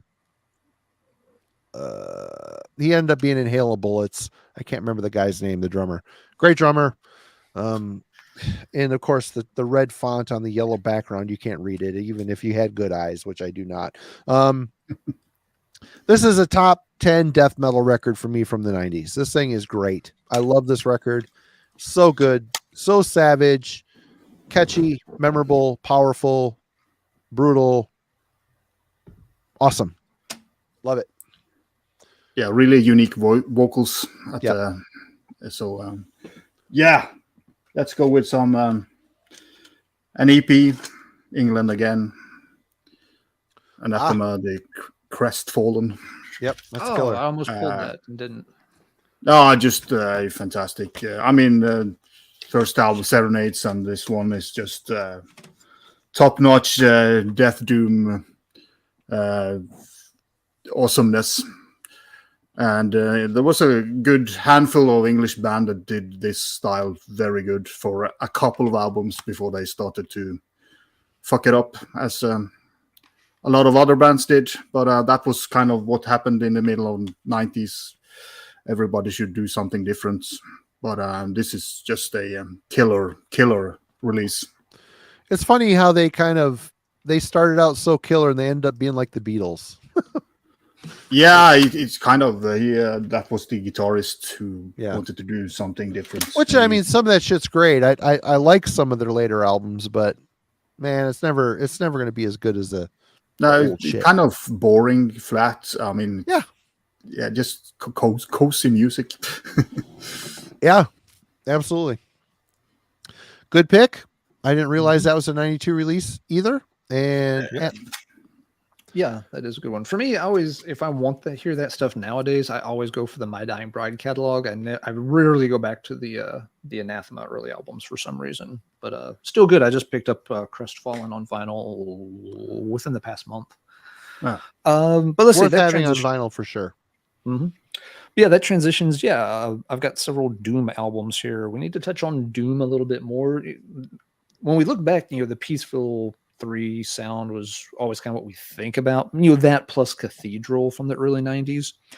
There was still a lot of traditional going on, but it was not a popular style at the time. The bands didn't get nearly as much distribution or visibility. They were not being featured on Headbangers Ball with promo videos weeks in advance of a big album release, but they were there plugging along and doing some good albums. One of them, this is when Trouble was really switching gears and getting more into that psychedelic 60s it's a good album. Groovy side, and it's a really good album. It's I understand why fans of the older albums would have been thrown for a little bit of a loop here. When you're looking at it and you've got song titles, Hello Strawberry Skies and stuff like that, but still they're really good. Not every track's a killer, but it's still Trouble. In this run of albums is actually my favorite. I like these a little bit more than I like a lot of the 80s ones, just because they're really tight, they're fun listens. They've got a lot of personality on these, but they didn't get much attention with these albums. Even being on a bigger label, they were a deaf American band. It was actually kind of hard to find their albums. They went out of print quickly. By the late 90s, these were expensive items on eBay to pick up because nobody knew if they would get repressed and you couldn't find them anywhere. So yeah, Doom was there, but it really wouldn't be until you got more to the end of the decade, maybe even into the 2000s, before Doom really started to see a real boom in popularity beyond the more extreme end of the genre with the My Dying Brides or the gothic side of things that became popular through the 90s too. But yeah, Trouble, Manic Frustration, yeah, great Doom album. Doom was there if you dug around for it in the early 90s. And if you want to find out more about our thoughts on Trouble, we have a show with Sue. We did a deep dive on Trouble. She brought a lot of insight because she knew those guys a little bit. Go check that out. It's in the Heavy Metallurgy playlist, archive, however you want to swing it. But definitely a good band, great band. Rest in peace, Eric Wagner. Yep. And yes, Rick, that's a good way to put it. It was just a hard sell for that style at that time. If you weren't Cathedral or on Peaceville, it was a tough go. All right. Well, I was a big Nuclear Assault fan, big time. Still am. I love their unique sound. And when Dan Lilker decided to start embracing the grind wave that was starting to creep up, thanks to those blokes in England, we've got extreme. Oh my God, I can't remember the name. Extreme conditions demand extreme responses. This album is probably their most. Let me get you up there. There's their most orthodox grind record. After this, they started getting a little bit more crazy, which is cool. I liked Need to Control quite a bit. I like the one after it, Sounds of the Animal Kingdom, the EPs. They got way more organic and bizarre, maybe a little more inspired by Japanese grind. But here it's just straight up death grind to me. I love it. It's like Terrorizer, but maybe a little less hooky, if that makes any sense. It's a great record. I love the guitar tone on here. I love the songs on here. I have not spun this, when I saw it was on the list for 1992, I'm like, holy shit, I have not spun this in a long time. There's a lot of stuff on this pile that I have not spun in ages. It's just, as you become, I think we can all chime in on this, as you become a collector, it's always the new stuff. I mean, yeah, we all have the fallbacks that we listen to from our collection that, like the comfort foods of our collection. And you're just trying to keep up with new shit all the time. But these old classics just kind of sit. And I'm not always in the mood for grind. My mood has shifted to more power metal over the last couple of years. But there was a time in the 90s, this shit was essential for me. And this is a great, great, great record. And it's a Brutal Truth record that I think is kind of forgotten because you're like Cavernous here. He's got Sounds of the Animal. It is funny. The guy in the cover, on the cover of that Sounds of the Animal Kingdom, was Relapse's UPS driver. I met that guy when I was visiting Relapse back in the day. And he's like, yeah, this is so-and-so. He's on the cover of Sounds of the Animal Kingdom. I look at him and I'm like, wow. He's like, yeah, he's all proud of it and shit. And very cool. Anyway, that's an aside, whatever. But yeah, I hung out with the Relapse guys. But they got more weird. This is still a great record. It's really cool. No one really talks about this shit. It's really good. If you like Terrorizer, this is definitely up your alley for sure. Is it as good as Nuclear Assault? Man, that's a tough sell for me. I love Nuclear Assault up through Handle with Care. Handle with Care, great record. Everything backwards, it's great. After that, whatever. Something's Wicked is pretty good. It isn't bad, but I did not get that record until on cassette, like within the last 5 years or so.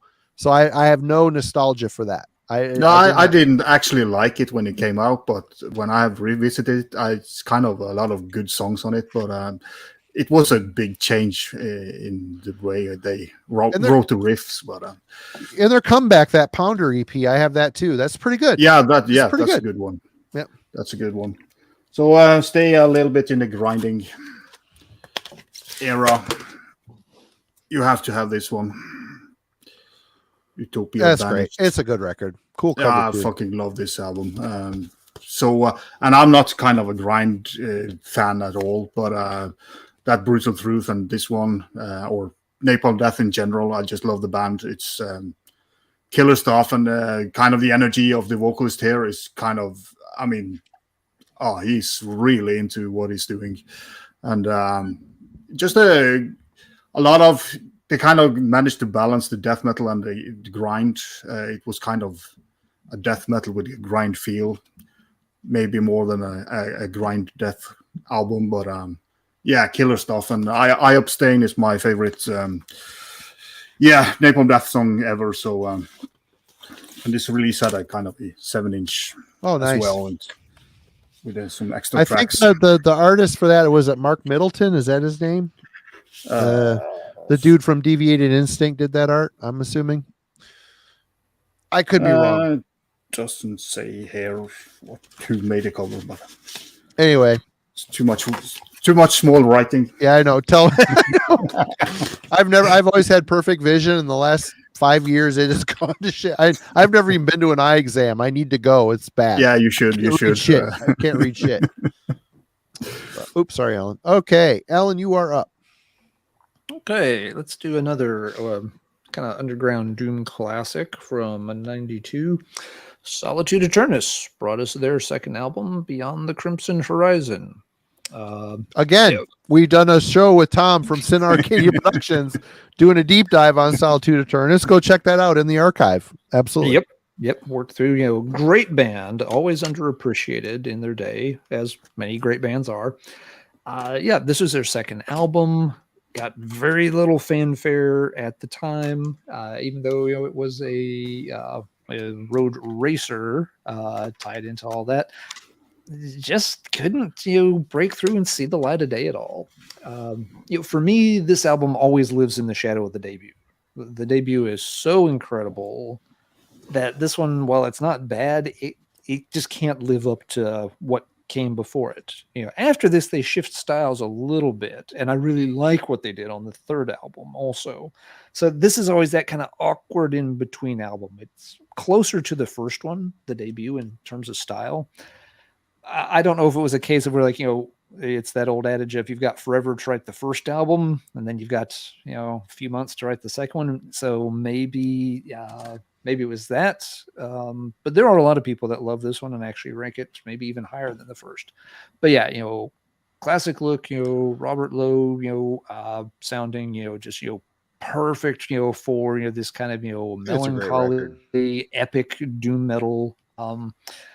Fantastic stuff.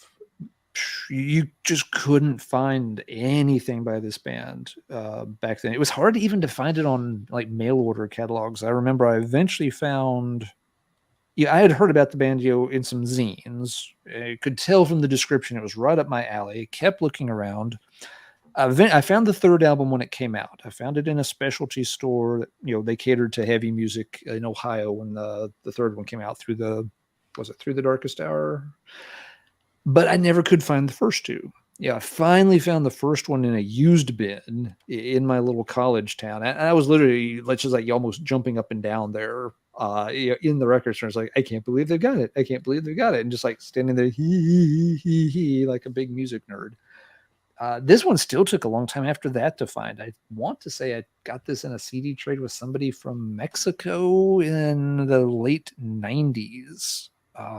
There was somebody there that I was trading discs with regularly for a year or so. So yeah, there's some pretty cool doom stuff from that era that did not get appreciated. Again, we now think of Solitude Eternus as one of those big key staple doom bands from the 90s. In the early 90s, boy, that was not a name you could ask 100 metal fans about a band called Solitude Eternus. I doubt more than a dozen of them would have been like, oh yeah, I know that band. They just were not on anybody's radar. Sad but true. Marty, what have you got next? Sad but true. Okay, let's there's one I can't pronounce, but this is a killer demo from, I don't know if this was initially a demo. It might be.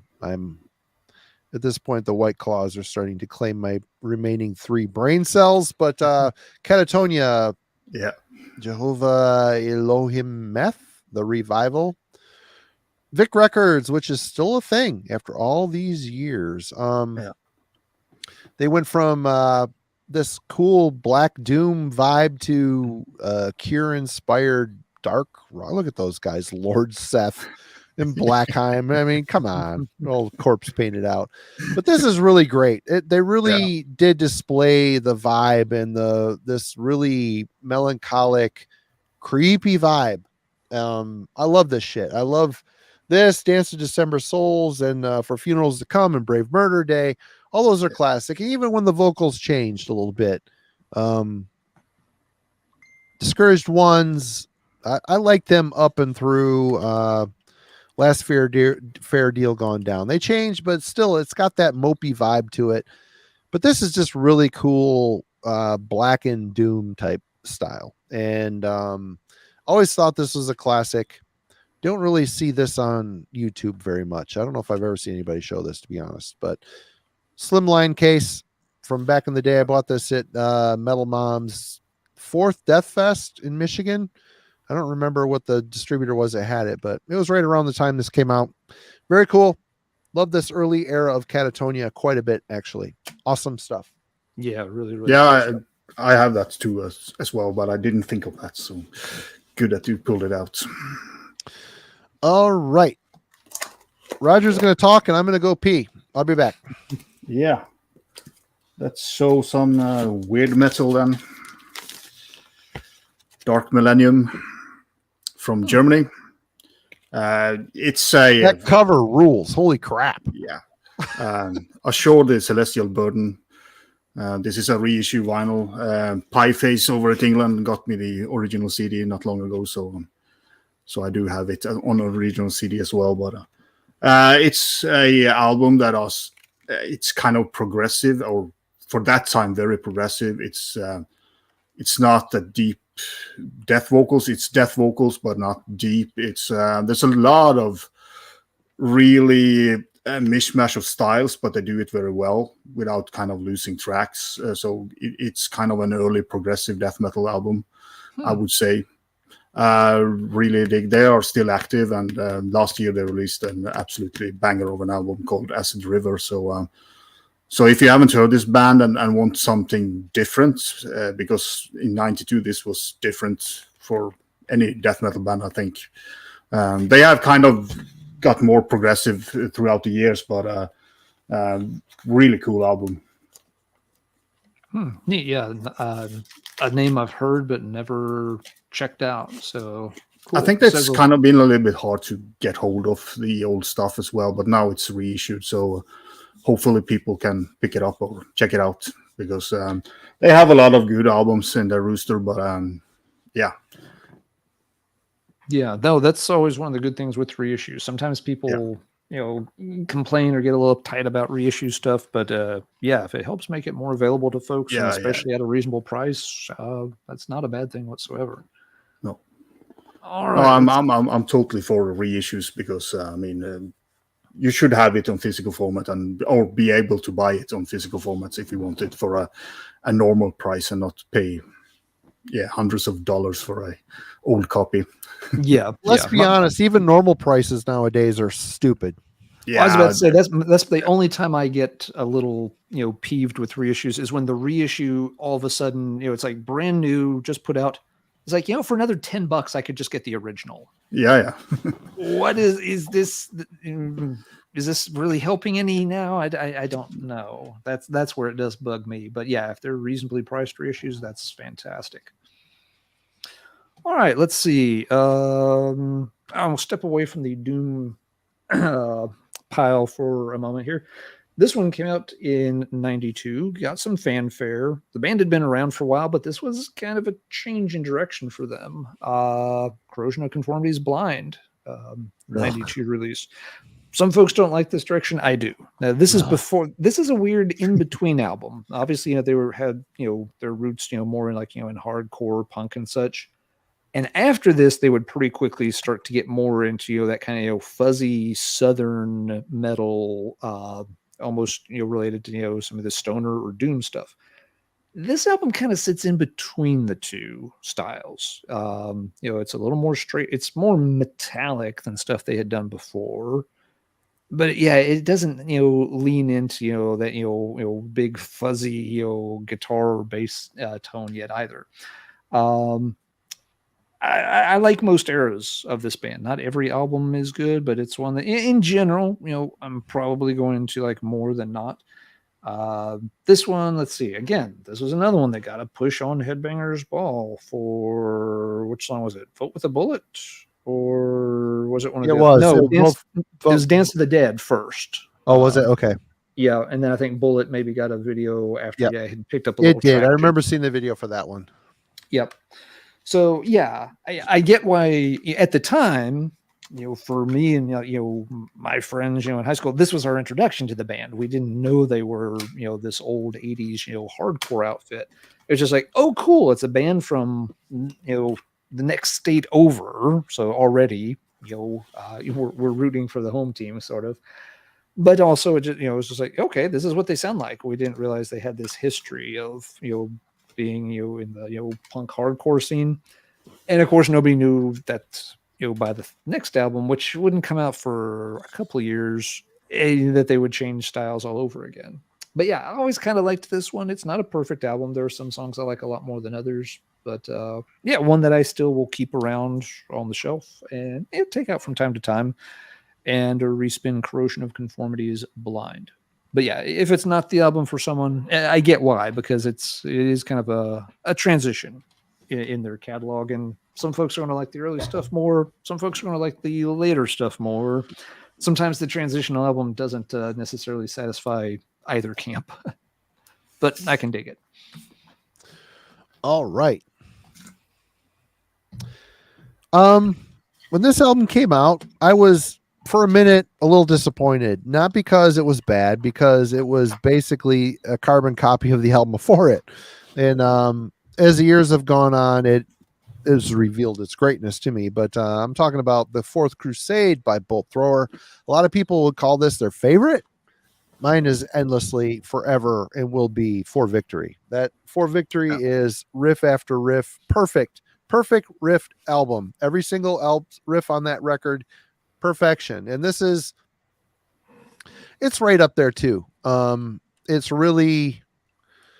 War Master Part 2, which is fine. I really loved War Master. You have Cenotaph on that one. This one is, I'm not going to pretend I can read that because I can't. But this is as the years have gone on, I've really started to appreciate this even more. See, Simon says this one, For Victory, bites at its heel. A lot of people love this record, and I love it too, but because Bolt Thrower to me have never put out a shit album. They never have, ever. Even when the dude from Benediction, I can't remember his name off the top of my head, was singing, those are good records. They sound good. And this is another classic. I liked this a lot when it came out, but it struck me as kind of like the end complete to Cause of Death. You know what I mean? War Master was the cause of death. This would be the incomplete for me, but Bolt Thrower is sizably way better than Obituary all the way around. I'm just trying to find an analogy here that works, but yep, this felt like War Master Part 2, but as the years have gone on, it's really grown on me. I really like this record a lot, but it pales in comparison to For Victory. My opinion. Roger. I don't disagree. This next one is finally got a reissue. I do have the original CD, but I'm gonna push this album till that album rules. Yeah, if to every death metal fan, Wisconsin band, rules. Everybody needs this album because it's so fucking good, and I'm gonna push it on every stream I am talking about metal. So just like. Yeah, the vocals are kind of demonic, evil. I kind of push him a little bit towards John Tardy, but kind of slightly more unhinged in a way. It sounds like a beast, and the production is also very juicy. Great riffs. Actually, a very cool production on it. It's not like super clean, but it's just a killer album. I don't know why I didn't pull out the CD as well, but this was reissued, of course, by Peace Will. It was original on Death, which was an sub-label to Peace Will back in the days. So Yeah, one of my favorites, 92 albums. It's a great record, and no one even. I mean, I didn't even realize that was 92, and I have the CD of that, and it's cool you showed that. Fucking cool. Yeah, no, I just I've been pushing that album. I hope I saw Nick over at Throws of Metal had picked up a reissue now, so he showed that in his last update. Oh, they reissued it. Right on. Yeah, yeah. This is the vinyless reissue. I have the original CD, but I forgot to pull that out. But so it's finally after 30 years got a reissue. So right on. Good pick, Alan. All right. Another kind of odd one from 92. I didn't know about this band in 92. A lot of folks probably didn't until a good 5 or 6 years later. But you got Root, Temple in the Underworld came out to that year. I believe this is the band's third. I'm always a little iffy on the order of their early albums. The 7-inch was the first, and that Hell Symphony was the second, I think. Yeah, and then there's because Contreras is fourth, I guess. Yeah, I think so. I don't remember. Yeah, and it's weird because this is a reissue from later on where Redstream, they'd paired the albums up as 2 CD sets, but they didn't pair them up in order either. This was, I think, albums like 1 and 3 because it's got Zaveni is the other one. Yeah, it's got the other artwork inside. Yeah, that's the and then there was another 2 CD set I never could get that had albums 2 and 4 paired together for some reason. Like, why would you do this? This is just hurting my brain. But yeah, this was not a band I found out about until the book came out. So a couple albums later. But once I heard the book, you got into them, started, trying to find some of these earlier albums. And Temple in the Underworld was one I always kind of liked. It's not, their best, but it's where it felt like they really started to hone in on the sound that they wanted to develop, because they, tried out some different things on early albums and some worked better than others.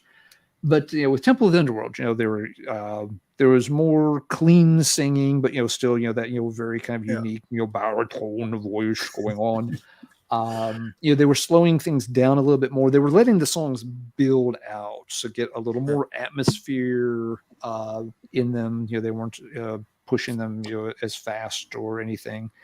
And so the album just kind of works. The cover I always thought was pretty emblematic of the kind of music that you're going to get inside. You got these slow moving ghouls and some kind of crypt just shuffling along up to no good. They're pulling some kind of shenanigans. But just it's not a creepy vibe necessarily, but it's got this very, it's a little creepy, I guess, a little, but very doomy, kind of dark, but not too much of any of those. It's not just a pitch black album. It's not a nightmare album. It does a little bit of all that stuff. And Root, it was another one of those 90s bands that, they felt kind of eclectic, even after this, on albums that they were always a little hard to pin down. What shelf are you going to put them in? What style are you going to put them in? They were popular there for a couple of albums, got some really good press around the book and, the one after that, Black Seal, and then kind of drifted out of the limelight with a couple albums that were a little weaker and just seemed to kind of fade back out just the way they had faded in.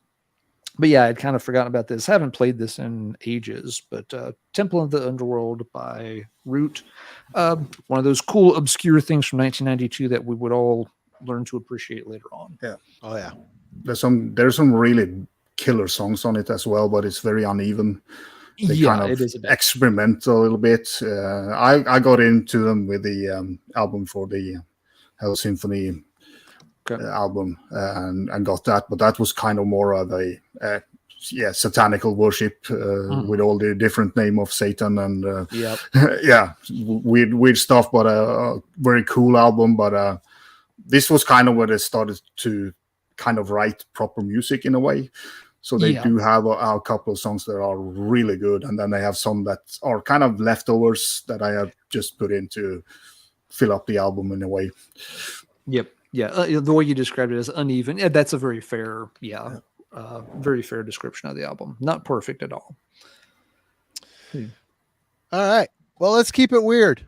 Let's go to then the Czech Republic. Now I think it's Czechia. I don't know. Master's Hammer.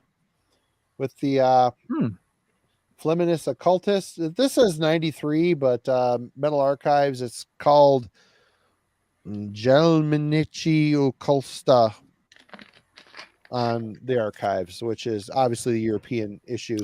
Marty, it translates as "hit me, baby, one more time." It does. It does. just some trivia for you there. This, and I always love this band photo because you got Meatloaf here, Meatloaf, the guy, a Meatloaf doppelganger hiding in the bushes, and you have a young Adolf here with his little Hitler mustache. This band has always really, really intrigued me. We did an album club on their latest record. It's super creative, avant-garde. It feels like, although this came out in 92, it feels very first wave to me. Very old school, strange, weird keyboards, timpani, drums on it, and just very cool, very Eastern Bloc weirdness. And I've always dug this band.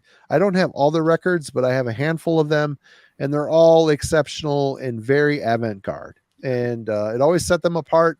And again, being the strange guy on the block, your band is often overlooked. Just the way it is. Yeah. People flock to what's regular, what's easy, what's fun. This is stuff you got to think about a little bit. I mean, even the cover is a little bit different for the time. I don't know. I have a great respect for this band. I bought it from Rock Cafe, which I think was in Southern Michigan, for $8.99 used. Cool. Yep. Classic record. Yeah, great stuff. Great stuff. Yeah, they have, but they all the covers are really weird. I mean, the newer one is kind of, I think this the vocalist who has done all the covers or something, and it's just like abstract art. So really cool band. They're a cool band. They're really, and I think they would be a good tour route in Master's Hammer. It would make sense. Yeah, definitely. All right, you are up. I've seen both Root and Master's Hammer live. Oh, sweet. Cool. So really cool live. Nice. I'm gonna go with a very underground release. No, I'm just kidding. Yeah, but it's on my stack too. Folks were asking for it in the first couple of minutes of the stream tonight. Yeah, I just wanted to wait because you can't. Got to slow roll them sometimes. Yeah. You have to sprinkle in between the unknown stuff. You have to very beat up booklet because it's fold out shit. You know, you had to read the lyrics every time, and it's done quite a few spins. Just brutal. I kind of liked that he cleaned up the vocals. Didn't have that double stuff that he had on the first album. Just made it more direct and kind of actually a little bit more brutal. And yeah, Tree Fiction, fantastic song. And it's kind of it's brutal, but it's kind of catchy at the same time. In a way, the way they play, it's kind of, you want to get that orange out of the the rotten orange out of the crisper there. Yeah. No, that to me, the first two Deicide records are my only go-tos. I know it. Once Upon the Cross is considered classic. I got it. I like it. Yeah. But I really kind of stopped caring about them quick. But the first record in particular is an exceptional American death metal. Amazing. But the last album was pretty good as well. They kind of. I've not heard that one yet. No, that's a pretty good album. So they have done some good albums, but it's kind of been a little bit more like, heard it before stuff. Relegate the alligator. Yeah. Classic record. I like it was a little faster. Good record. It's a good record. Not as good as the first one, but it's really good. Okay, Alan. Yeah, my fondest Deicide memory is always I had a girlfriend who had a Deicide CD, and she kept it hidden under her bed because she knew if her dad had ever found that, she would have been grounded until about next weekend. Alan, you dated all the metal chicks back in the day. Is this the same one you keep talking about over and over and over? There were a few different ones, not a huge number. There was only one. All of the stories are from there were a couple here and there, but yeah, I mean, it did tend to be part of the dating thing. I mean, as much as I listen to, let's say, anybody who is really not interested in heavy metal probably wasn't going to be very interested in me because it was definitely a big part of. Because I've never dated anyone that's ever they look at me like I'm from Mars or whatever. But. Let's see. Going back in a little bit more of a doomier direction, 92 also saw the release of Caius's Blues for the Red Sun. Really cool album. Caius is another one of those bands. Are they doom? Are they stoner rock? Are they desert rock? What's the difference between some of these things? I'm not completely sure. Doesn't matter because this is just a Alan's harem. Go to bed, Mel. You don't want to hear this part. Yeah. It's 11:30. The casket's a little blue at this point. So but yeah, whatever style or styles you want to, try to pin on this band, it's still just, a monstrously heavy album and a really fun one in lots of ways too. I don't know whether I like this one or Sky Valley better. I go back and forth a lot on those two albums. I think this one has better individual songs is what I've come down to. But Sky Valley makes a better listen if you just want to play it start to finish, and sit back and enjoy the whole thing. But, it starts off, right away, both, Thumb and Green Machine, just really crushing it, fun, heavy, groovy stuff.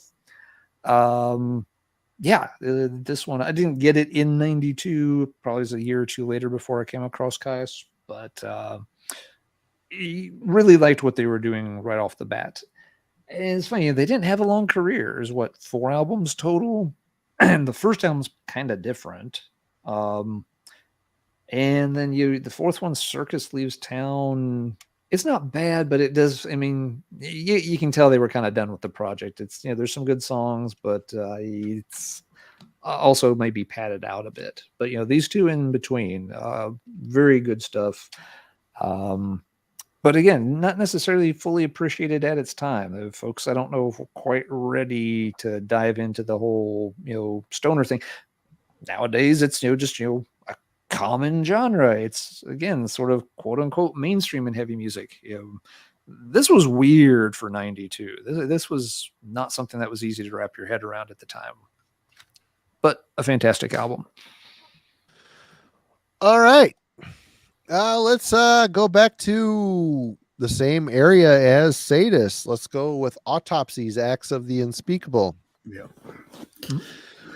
I like this record, but this is Autopsy starting to sound a little tired to me. They still sound like Autopsy, but the songs are a little bit less memorable than the albums and EPs that came before it.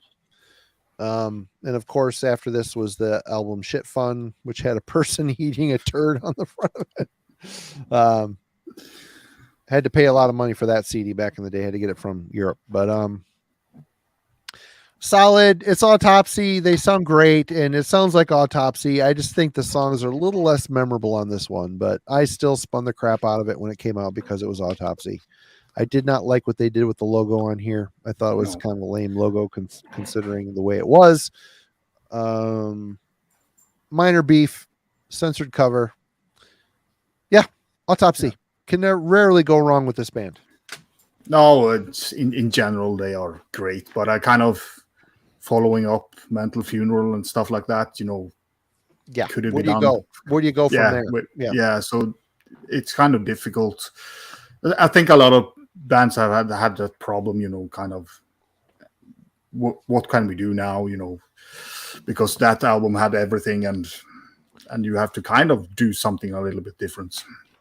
Shit Fun is underrated. Yeah, it's gross. Yeah, the lyrics, I don't know who said it on here. The lyrics were super sick on the Acts of the Unspeakable for sure, but not right. Just not right. All right. You are back, Roger.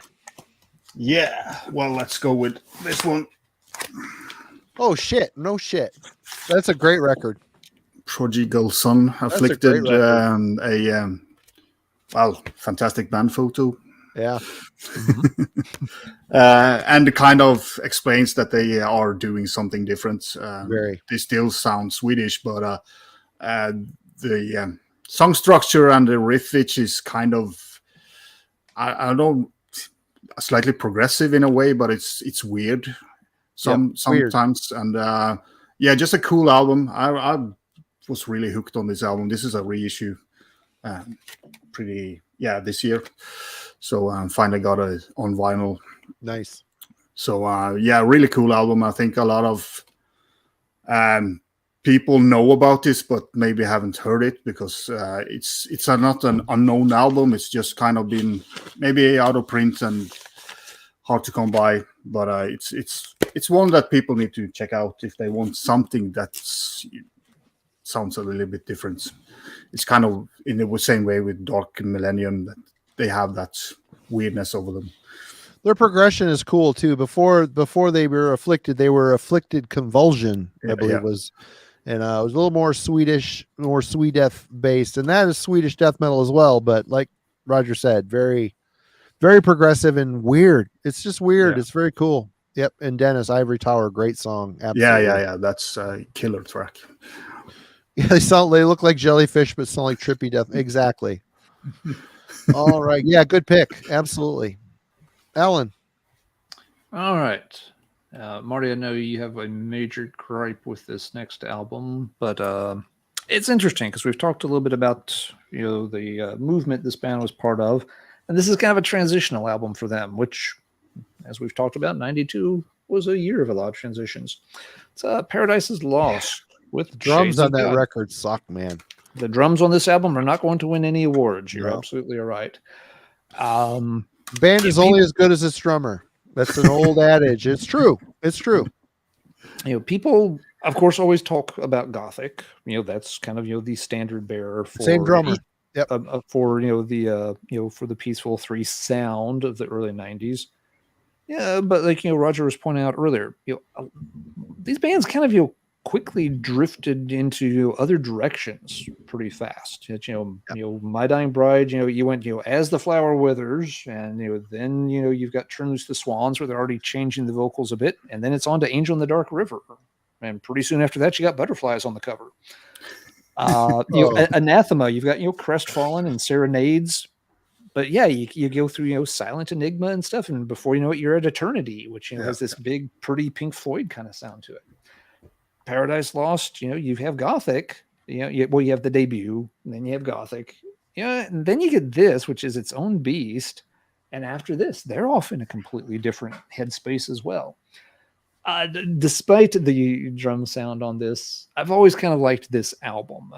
It's an interesting change of style where it's at times feels a little bit aggressive and thrashy. The vocals are clearer. They're still very, angry sounding, but there's maybe a little more aggression. They're not completely, going for, the really slower vibes anymore. The sound is starting to get a little more streamlined, but not to the point it would be by the time you get, to Icon and Draconian Times. A lot of songs on here that I liked quite a bit. Mortals Watch the Day is a really cool song. I think Crying for Eternity was a really good one. There's something on side 2 that I liked. Pity the Sadness was one that I thought was good. It's got some misfires along the way too. And yeah, the drum sound is not bolstering the album at all. But it is one of those interesting transitional albums. It's not Gothic Part 2 by any long shot, but it's not moved into any of the stuff that comes later too. You're still 3 albums away from like 1 second. You still got a ways to go before they really start, moving completely out of metal territory for a little while. So yeah, still kind of a cool album, one that maybe gets a bit overlooked in their catalog. I get why some people don't like it, but I don't think it's as bad. Maybe it doesn't need to be swept under the rug or ignored as that embarrassing album. This isn't like My Dying Bride 34.78% complete or anything weird like that. It's still a pretty solid metal outing. Yeah. How had the mighty fallen? Yeah. They fell by about 66%. They only had 34% left in the tank. Right. Yep. All right. Well, I'm not afraid to show this one. When this came out, I thought it was pretty new and exciting, and I really dug it. and I like the album after it as well, but that's Fear Factory, Soul of a New Machine. I like electronic music. I do. And there's not a lot of electronic music on here, but there's a little bit of touches of it, and Burton's vocals between the harsh yelling style and clean singing. Maybe not the best in pitch singer, but on here, this is a great record, and I like the one after it. Was it Manufacture? Dehuman Factor. Dehumanize. Yeah. Where and Reese Fulber from Frontline Assembly got involved with the band at some point, and I like industrial music. I like Skinny Puppy. I like Frontline Assembly. I like a bunch of other industrial bands, and it was cool for a band like this to take kind of a death metal from the 90s aesthetic and inject it with a little bit of modern ideas. I like what they did after it a little bit better, but this is a really good one. It's a good record, and I ended up really getting into Godflesh and all that other stuff, Pitch Shifter as well. But this was an exceptional record, and another one I have not spun in decades. Long time it's been since I've listened to this, but it was cool to see it on the list and think again about it. It's good stuff. Roger. Yeah, I do have it as well. I did like it when it came out, but Yep. kind of revisiting that style. I'm not like into that electronic or stuff like that. I don't like that. But back in the days, it was cool, and it was something very new and exciting too. Yep. Yeah. So I do understand that people like that. The next one is it's a reissue, but I did have it on original tape back in the days. You know, we had dub tapes. Aggressor, Towards Beyond. I don't think I have any Aggressor. They're always one of those bands that I wanted to get. They're always on the list, but I didn't want to pay $25 for an import CD. I just totally understand. They evaded me. Yep. Yeah. But this was reissued in 21 with a nice gatefold. Kind of, thrashy death metal, really cool.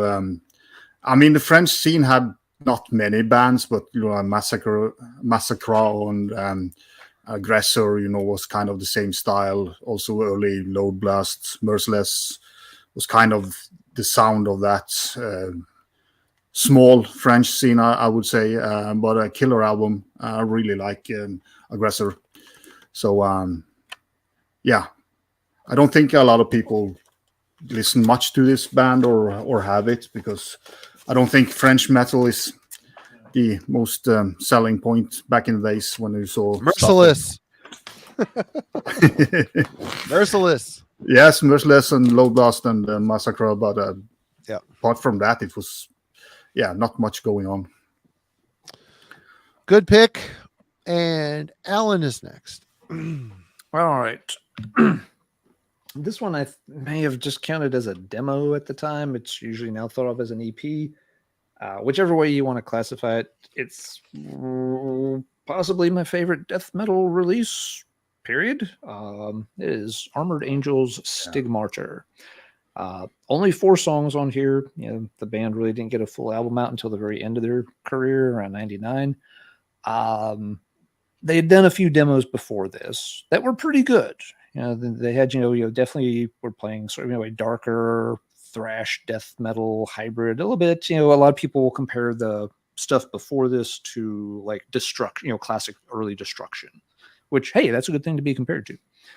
But, by this point, Lucy and the Green Brothers had really nailed a more unique sound. It sounded much darker, much tighter, much heavier. I talk about this band, a lot from time to time, but, this is one of my bands. This is the one that, if I could, I would stand on the corner and hand out free copies of it to everybody walking by. They're a little bit like, Australia's answer to Bolt Thrower. Just, these crushingly heavy riffs, but they managed to have this little bit of melody in them. So it's not just brutality for the sake of trying to be brutal. It's hooky. It will stick with you. They know how to kind of, keep repeating those riffs and really grind you down with them, but it gets into this almost trancey vibe at the same time. The vocal delivery is just brilliant. Very dark, very brooding, very mysterious. the opening pair of tracks on this one, Hymn of Hate and Beyond the Sacrament, those two songs fit together perfectly. It's possibly my favorite 1-2 punch for any death metal release of all time. And the other two songs are great as well. The last track, Ordained in Darkness, is a little different than the other three, but it's still interesting and still works quite well. So yeah, shame they never really got their due. You can find the stuff. It's been reissued. You can get it on vinyl. But yeah, absolute, underground classic. If I have to pick, one thing off the death metal shelf back there to keep forever and ever, this might be the one I keep. Even though there's only 4 songs on it, can't imagine ever giving that one up. Armored Angels, Stigmartyr. Yeah, great pick. Alan, with all this hard work on Heavy Metallurgy, is going to be the lone standout to try to get Armored Angel back together for a reunion show in South Carolina somewhere.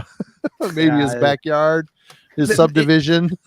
It's supposedly, I've read a couple of old fanzine things where accounts vary on whether or not they ever played in the United States. They definitely made a trip to the US at one point after the end of a European tour they did in the mid-90s. I've seen some accounts say that, yes, they played a couple of shows in the US. I've seen others say that, they just kind of came and, hanged out and went to some shows, but, they didn't actually get to play anywhere. So I'm not sure if they ever got to play on American soil or not. Obviously, yeah, it'd be cool if that happened, but it's been a long time. I don't know. The members, guys have been involved in things. Lucy still, has worked with the Armored Angel catalog. At least one of the two brothers went on and did another project after. I think they both did something afterwards, but I don't think there's ever been any serious talk of a reunion. Some of the guys also on the full, because the album has a slightly different lineup. The vocalist, is still around. He's actually commented on some of my Armored Angel videos over on my channel before, which was really cool of him to sort of chime in and talk a little bit about it. He was really happy to find somebody that liked the album, because apparently it didn't get a great reception at the time. He says yay, somebody likes it. I'm not getting yelled at for once. No, you're fine. I thought you did fine on the album. It just, it was, too little too late, unfortunately. Armored Angel. the second Halloween. See, we had to at least represent it for the show. Halloween with 100% fewer pumpkins. All right, there's people screaming for this earlier, but I saved it to the end. This is my last pick. If you guys have more, that's fine. You can roll through them, but this is where I'm tapping out. I'm almost at the bottom, yeah. Back to Finland with Demigod's Slumber of Sullen Eyes. This fucking A, man. This album rules. Finns, man. The Finns in death metal, they just do it right. It's dark, polluted, evil sounding kids, man, doing killer music. All this red, and then you go to the CD and they're like, oh, hey, let's do a green CD, which I guess there's a little green, but in the cover. But man, aesthetics, people. Drown Productions, very cool, awesome, sinister, evil. I mean, if the only band I could compare this to would be kind of Seance a little bit. Their neighbors, Seance. I think Seance was a little more deicide. This is a little bit more nasty Finnish death metal, but killer stuff. Love this record. Great band. This has been reissued on vinyl, which is good because the CD and the original vinyl were not cheap. No. Don't dedicate an organ, donate an organ, and maybe you could afford it. But yep, Smart Records. Thank you, Jack. Yeah. Put that out for sure. But awesome album. And I have not had dinner tonight, and all these White Claws are. If I'm starting to slur a little bit, sorry, I'm getting a little drunk. I usually can hold my metal pretty good, but not tonight. All right, Roger, you're back. I'm glad I covered the body count early in the evening. There. Yeah, brain killer, brain cell killer. Sacrosanct recesses for the depraved. Thrash metal from the Netherlands. Progressive technical thrash, kind of I won't put them in the Sadus box, but more towards that side. But not the vocals are more controlled in a way. But a killer album. They released 2 great albums, and then they turned into groove metal or something like that. But this is a killer album. I really like the 2 first albums, or the 90 album and the 92 album. So I don't see this much in the community, and I think this is a very overlooked piece of a good thrash. But I don't know how well it was kind of promoted back in the day. But a really good hidden thrash metal piece, I would say.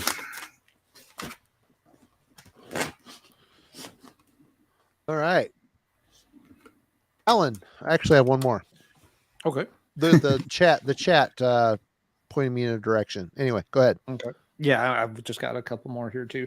This one I forgot about, and I forgot about it because I forgot that I didn't have a physical copy of it. So back to picture time. One of the other sort of bigger name metal bands I didn't touch on earlier. 92, you get Manowar's last album for a while with the Triumph of Steel. This album didn't get the best reception. You already had some people kind of pissed off at Manowar over the previous album. Kings of Metal, you either love it or you think it's just, a complete pile of, crap cheese.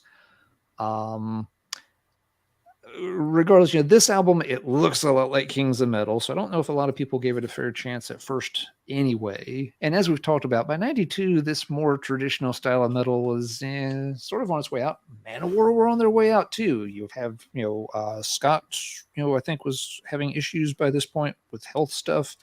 So, there's a lineup issue here. How many more Kings of Metal albums do you need? They'd already done 2 for Atlantic. Here's a 3rd one. Manowar is nothing if they don't. They kind of stay in their lane for better or for worse. And so after this, Manowar would sort of go on not a super long hiatus, but it would be several years before you would see them come back with a revamped lineup and take another stab at it. This is certainly not the best Manowar album.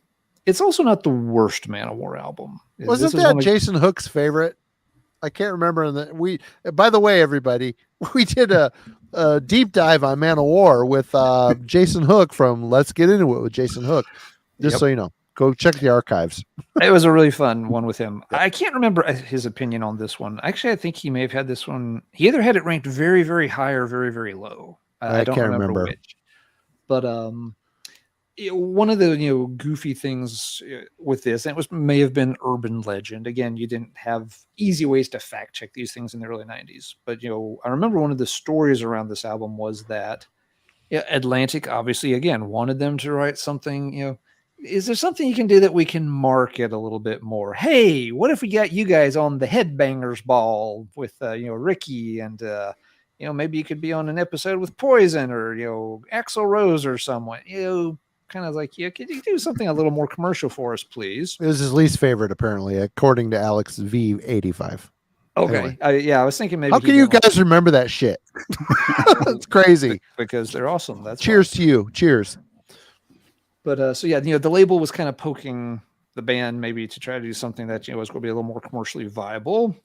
And they turned in an album where the first song is called, Achilles, Agony and Ecstasy in 8 parts and goes on for something like 19 minutes. Drum solo, so stupid. Which was basically, they're like, you want us to record something more commercial? Here you go, right here. And so, but, it did get put out that way. So, that song has some good parts to it. It has some clunky parts to it. There are other songs on here that are still pretty good though. You have like Demon's Whip, with a really super fast outro to close it. So if you like Manowar, I never really understood why this album wouldn't suit you, other than maybe that this is it does feel a little more somber overall. It's maybe Manowar themselves again starting to realize, hey, then we may be coming to the end of this ride if the label's poking at us and band members are having health issues and the landscape of music is changing. Maybe this isn't going to last forever. Spirit Horse is on that one. Spirit Horse of the Cherokee. That's a good song. Yeah, that's another good one. I forgot about Good that song. one.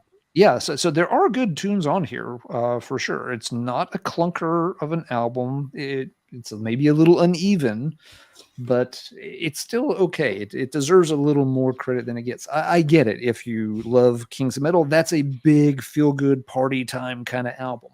This one's not. It's similar. It doesn't have that same vibe to it at all.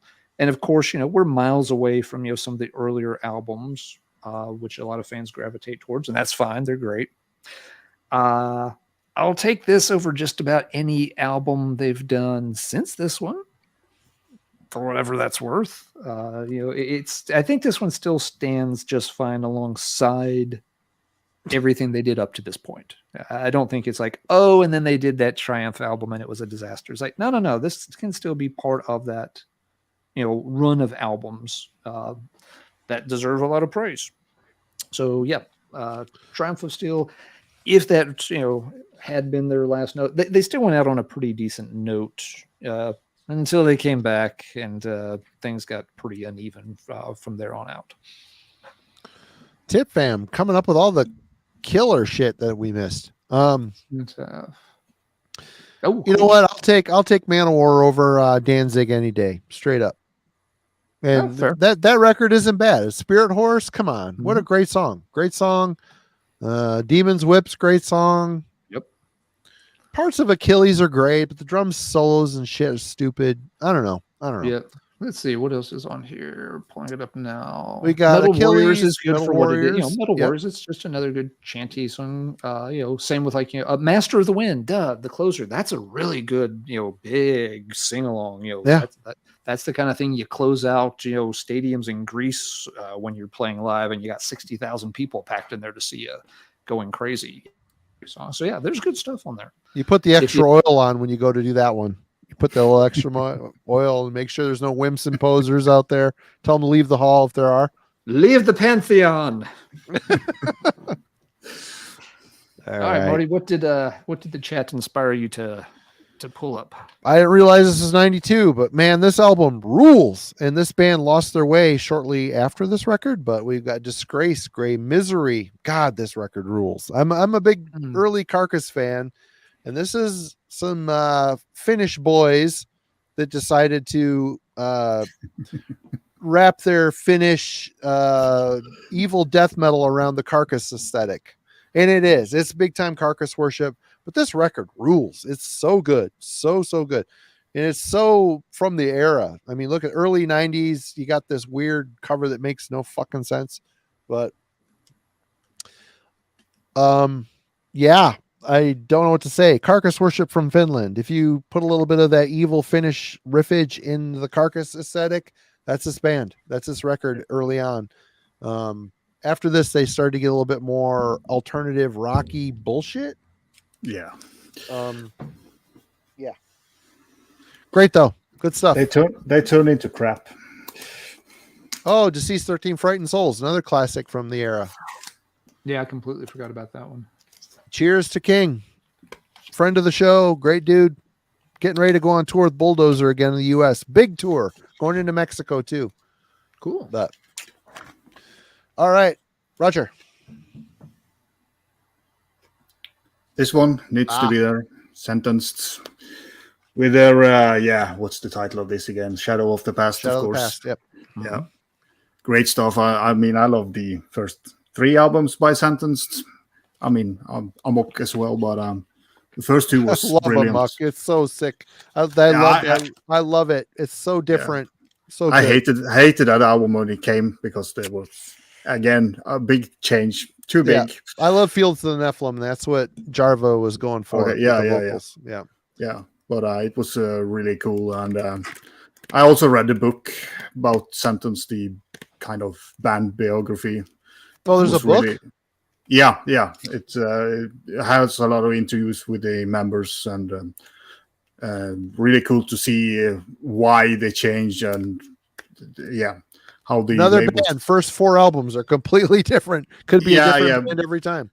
but they were kind of triggered by the label in a way, because the label wanted them to continue with the death metal, because North From Here was kind of a big thing, but they were kind of, no, fuck, we're going to do whatever we want to do. And they just played what they wanted to play and didn't care one bit about what anybody said. So that's pretty cool history about the band. So that's a really good book, and people should kind of get into that book, because it's a lot of cool stories on how shitty things were back in the days, where they went on tour and came home with no money, or red alert on the credit cards or whatever they used back in the days. And it was just terrible how they were treated in a way. So that also inspired them to just do what the fuck they wanted to do. If they wanted to be sad and melancholical, they just wrote that music, and whatever the label said, that it was just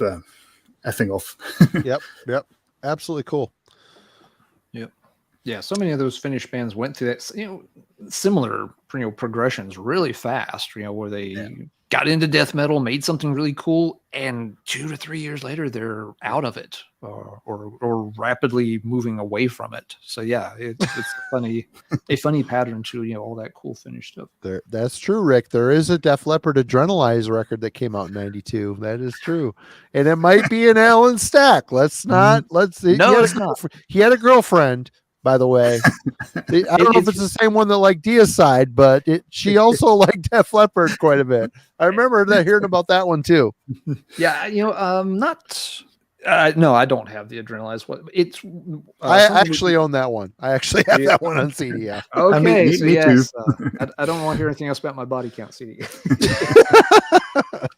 But one thing that it is, and actually, Rick, I'm glad you said that. It is worth pointing out here that while we all tend to laugh, at the glam and hair side of heavy metal stuff, 92 was, it wasn't just thrash that was disappearing. That style of metal, which, if nothing else, was a gateway for some people, into heavier stuff. That stuff was dying an even faster death than thrash metal was, because late 91, you'd had Pearl Jam and Nirvana come up. You had 10 and Nevermind released. And as soon as those albums came out, the writing wasn't just on the wall. I mean, they were literally poking the glam bands in the back stick, saying, "You get off the stage." Adrenalize was, probably the big album of that year. This was Def Leppard. They had been kings of the world. Imagine what that record would have been if their drummer had 2 arms, because that was the first one where he was without. No, Hysteria was. No, he was without. Was it? Oh, really? Because I was listening to Adrenalize not too long ago, and I'm like, wow, that drum. It sounds like a freaking bad drum machine. Yeah. Anyway. Because Def Leppard, had kind of conquered the world in '83 with Pyromania, but then it took them 4 years to get Hysteria out, because they were waiting for Rick to get used to the the one arm drum kit. And Hysteria, of course, it's what, like 8 top 10 singles or something off that album. It's ridiculous. But then, it's another 5 years before they have Adrenalize comes out. It got a lot of hype because the band was still, yes, a huge force at the time. It came out, they played, what was it? The lead single was, Let's Get Rocked. Could you have picked a more fucking generic song title? It still, it went up the charts. It did its thing, but it was riding all the momentum from years before. That song came, it peaked, people bought it. People bought the album. I'm sure it still went gold or multi-gold or whatever. And then it disappeared. And that was kind of it. It was like, okay, Def Leppard made a new album. Yay, Def Leppard made a new album. Okay, then let's move on to something else. And everyone moved right back to Nirvana and Pearl Jam and everything else that was coming out of the grunge scene.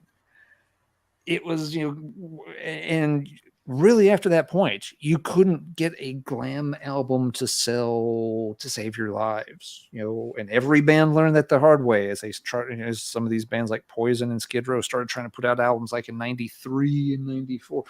No, it comes out, it flops, nobody buys it. That's, that little, most commercial corner of the heavy metal universe. It was rapidly on its way. Even Def Leppard, the only band that would have rivaled Def Leppard in popularity at the time was Guns N' Roses. Guns N' Roses had just released this ponderous, self-indulgent 2-album set that maybe had 1 album's worth of decent material between the two. It sold a bunch. It had its singles, but Guns N' Roses never did anything worth listening to after 92. Def Leppard couldn't even really make an album that, you know, would stick and kind of get the hair metal back to the top. No, that stuff was done. So done. So there was a transition from 1992 that I think most heavy metal fans are okay that happened. Yeah. Thrash, we're kind of like, oh, kind of sad. Thrash is going away. What year did the Danger album come out? Hey, no more. We'll cover that in another year. Danger. Their second opus had come out. This little gem right here. Since you asked, it's cocked and loaded, baby. It's. I love how he's got it right at fucking hand's length. He's like, fuck yeah. He's never too far away from his Danger. This little gem had rocked the hair metal world in 1991 when things were still good and people didn't realize they needed to wear flannel and feel sad about things all the time. No. Here, you're still swinging through the trees, you know, with a beautiful woman, writing songs, feel-good anthems, such as, let's see what we've got here. Monkey Business. I promised someone in the chat at the beginning of the show tonight I would have a little monkey business for them, and I guess it was prophetic. Slipped her the big one. We have I Still Think About You. Get Your Shit Together. Yeah, do that. We've got Puppet Show. I don't even remember that one. I didn't even know that record existed. Cheers. Everybody Wants Some. Don't Blame It on Love. Horny SOB. What else we got here? Yeah, You Want It, with an exclamation mark at the end. And DFNS, which I don't even remember what that stands for. But, you know, so yes, you know, book 2, chapter 2 of the Ted Poley Bible, 1991, it beat the bullet. It got in there. So one of the songs is called Beat the Bullet. There's a danger pun there for everybody that's missing it. This made it in under the gun. And, was forever ascribed to hair metal glory. We won't talk about what happened after 1992. All that talk about danger makes me have to pee. I'll be right back. Well, while Marty is doing that, we'll get out of the hair metal business. It was worth mentioning, as Rick pointed out, that hair metal was still tried even with Def Leppard in 92, and no, that shit was dead. A couple of things that got less attention than Adrenalize, but are much, much more of interest to us here tonight. We mentioned several good German albums at the start of the show. Roger, you showed Running Wild. I showed Blind Guardian. Marty had Rage. This band was also put out an album. This is Attack from Germany. Never heard that one. Most people didn't. This was the B-list German band that could never get on a big label or have a better deal. But 7 years in the past, a very solid German traditional / power metal, has all the hallmarks you want from this. You know, some of the songs get pretty epic, good galloping riffs to it. Vocals sometimes feel maybe just slightly nasally in the Mark Shelton when he's singing in the normal range kind of way. But yeah, fantastic stuff for any fans of traditional German metal. This was the band that nobody knew about, but they got covered in a couple of American zines. And one of those, Dennis over at Sentinel Steel, would manage to import some of their stuff, which, most of the time with Attack, you know, they'll have OBI strips or something with them because they sold okay in Japan. You know, I guess, you know, they were around in Germany. But they never got a whiff in North America at all. But really good stuff if you're looking for that, you know, the German metal album that even most German metal fans just don't have. Attack's a good one. And this I've seen Jürgen wearing that shirt. Yes, Jürgen does have a 7 years in the past shirt, which is why Jürgen sits, you know, much higher in the heavy metal pantheon than you know, me or most other poor lost. Last quick call out I'll do since we're wrapping up. Another band that, you know, maybe kind of a B-list band, but did a good album in 92, going back to Doom. Count Raven's second album, Destruction of the Void. Now they had switched vocalists. Lindstrom was out. I forget the guy's name who came in. And it's funny because they replaced, Lindstrom had sounded a ton like Ozzy on the debut. And I think the guy here sounds even more like Ozzy. My favorite by them is Mammon's War. That's depressing. Mammoth's War. That's a good album record. too. Yep. But yeah, this one, if you just want, a Black Sabbath album that wasn't written by Black Sabbath, you'd be hard pressed to come up with a better example. Great stuff, slow, doomy, really pounding sound, and a vocalist that's just spot on Ozzy Osbourne clone. This came out on, I think, Hellhound Records in '92. Hellhound, was a label that was trying to get a few of these doom bands some exposure, and boy, nobody would touch those albums. I had picked up 2 or 3 of them in the used bin, and they were kind of cool, but it wouldn't be until years later that bands like Count Raven would really get their due. So yeah, we'll wrap up on a couple of cool, more underground ones with Attack and Count Raven, and pass it over to Marty and Roger to run through some of their last ones. Roger, it's all you, brother. Go for it. Okay, yeah, I can do some more. I have a lot more, but I was preparing myself. Power slam them. You can go as many as you want. Yeah, Merciless, The Treasures Within. Swedish. I've not heard that record. It's a great album, so you should go and check it out. You can blast through this, of course. Yep. I've seen the one guy in the chat missing that one. You have to pull it out, but God, the most overrated band in death metal. I'm sorry, I'm going to put it out there. Hot take: overrated. That's a good record, but they got way better. Yeah, but when it came out, it was good. Yeah, really good stuff. Pull out Skyclad. Oh second, shit! Second Man. album. Jonas Ark.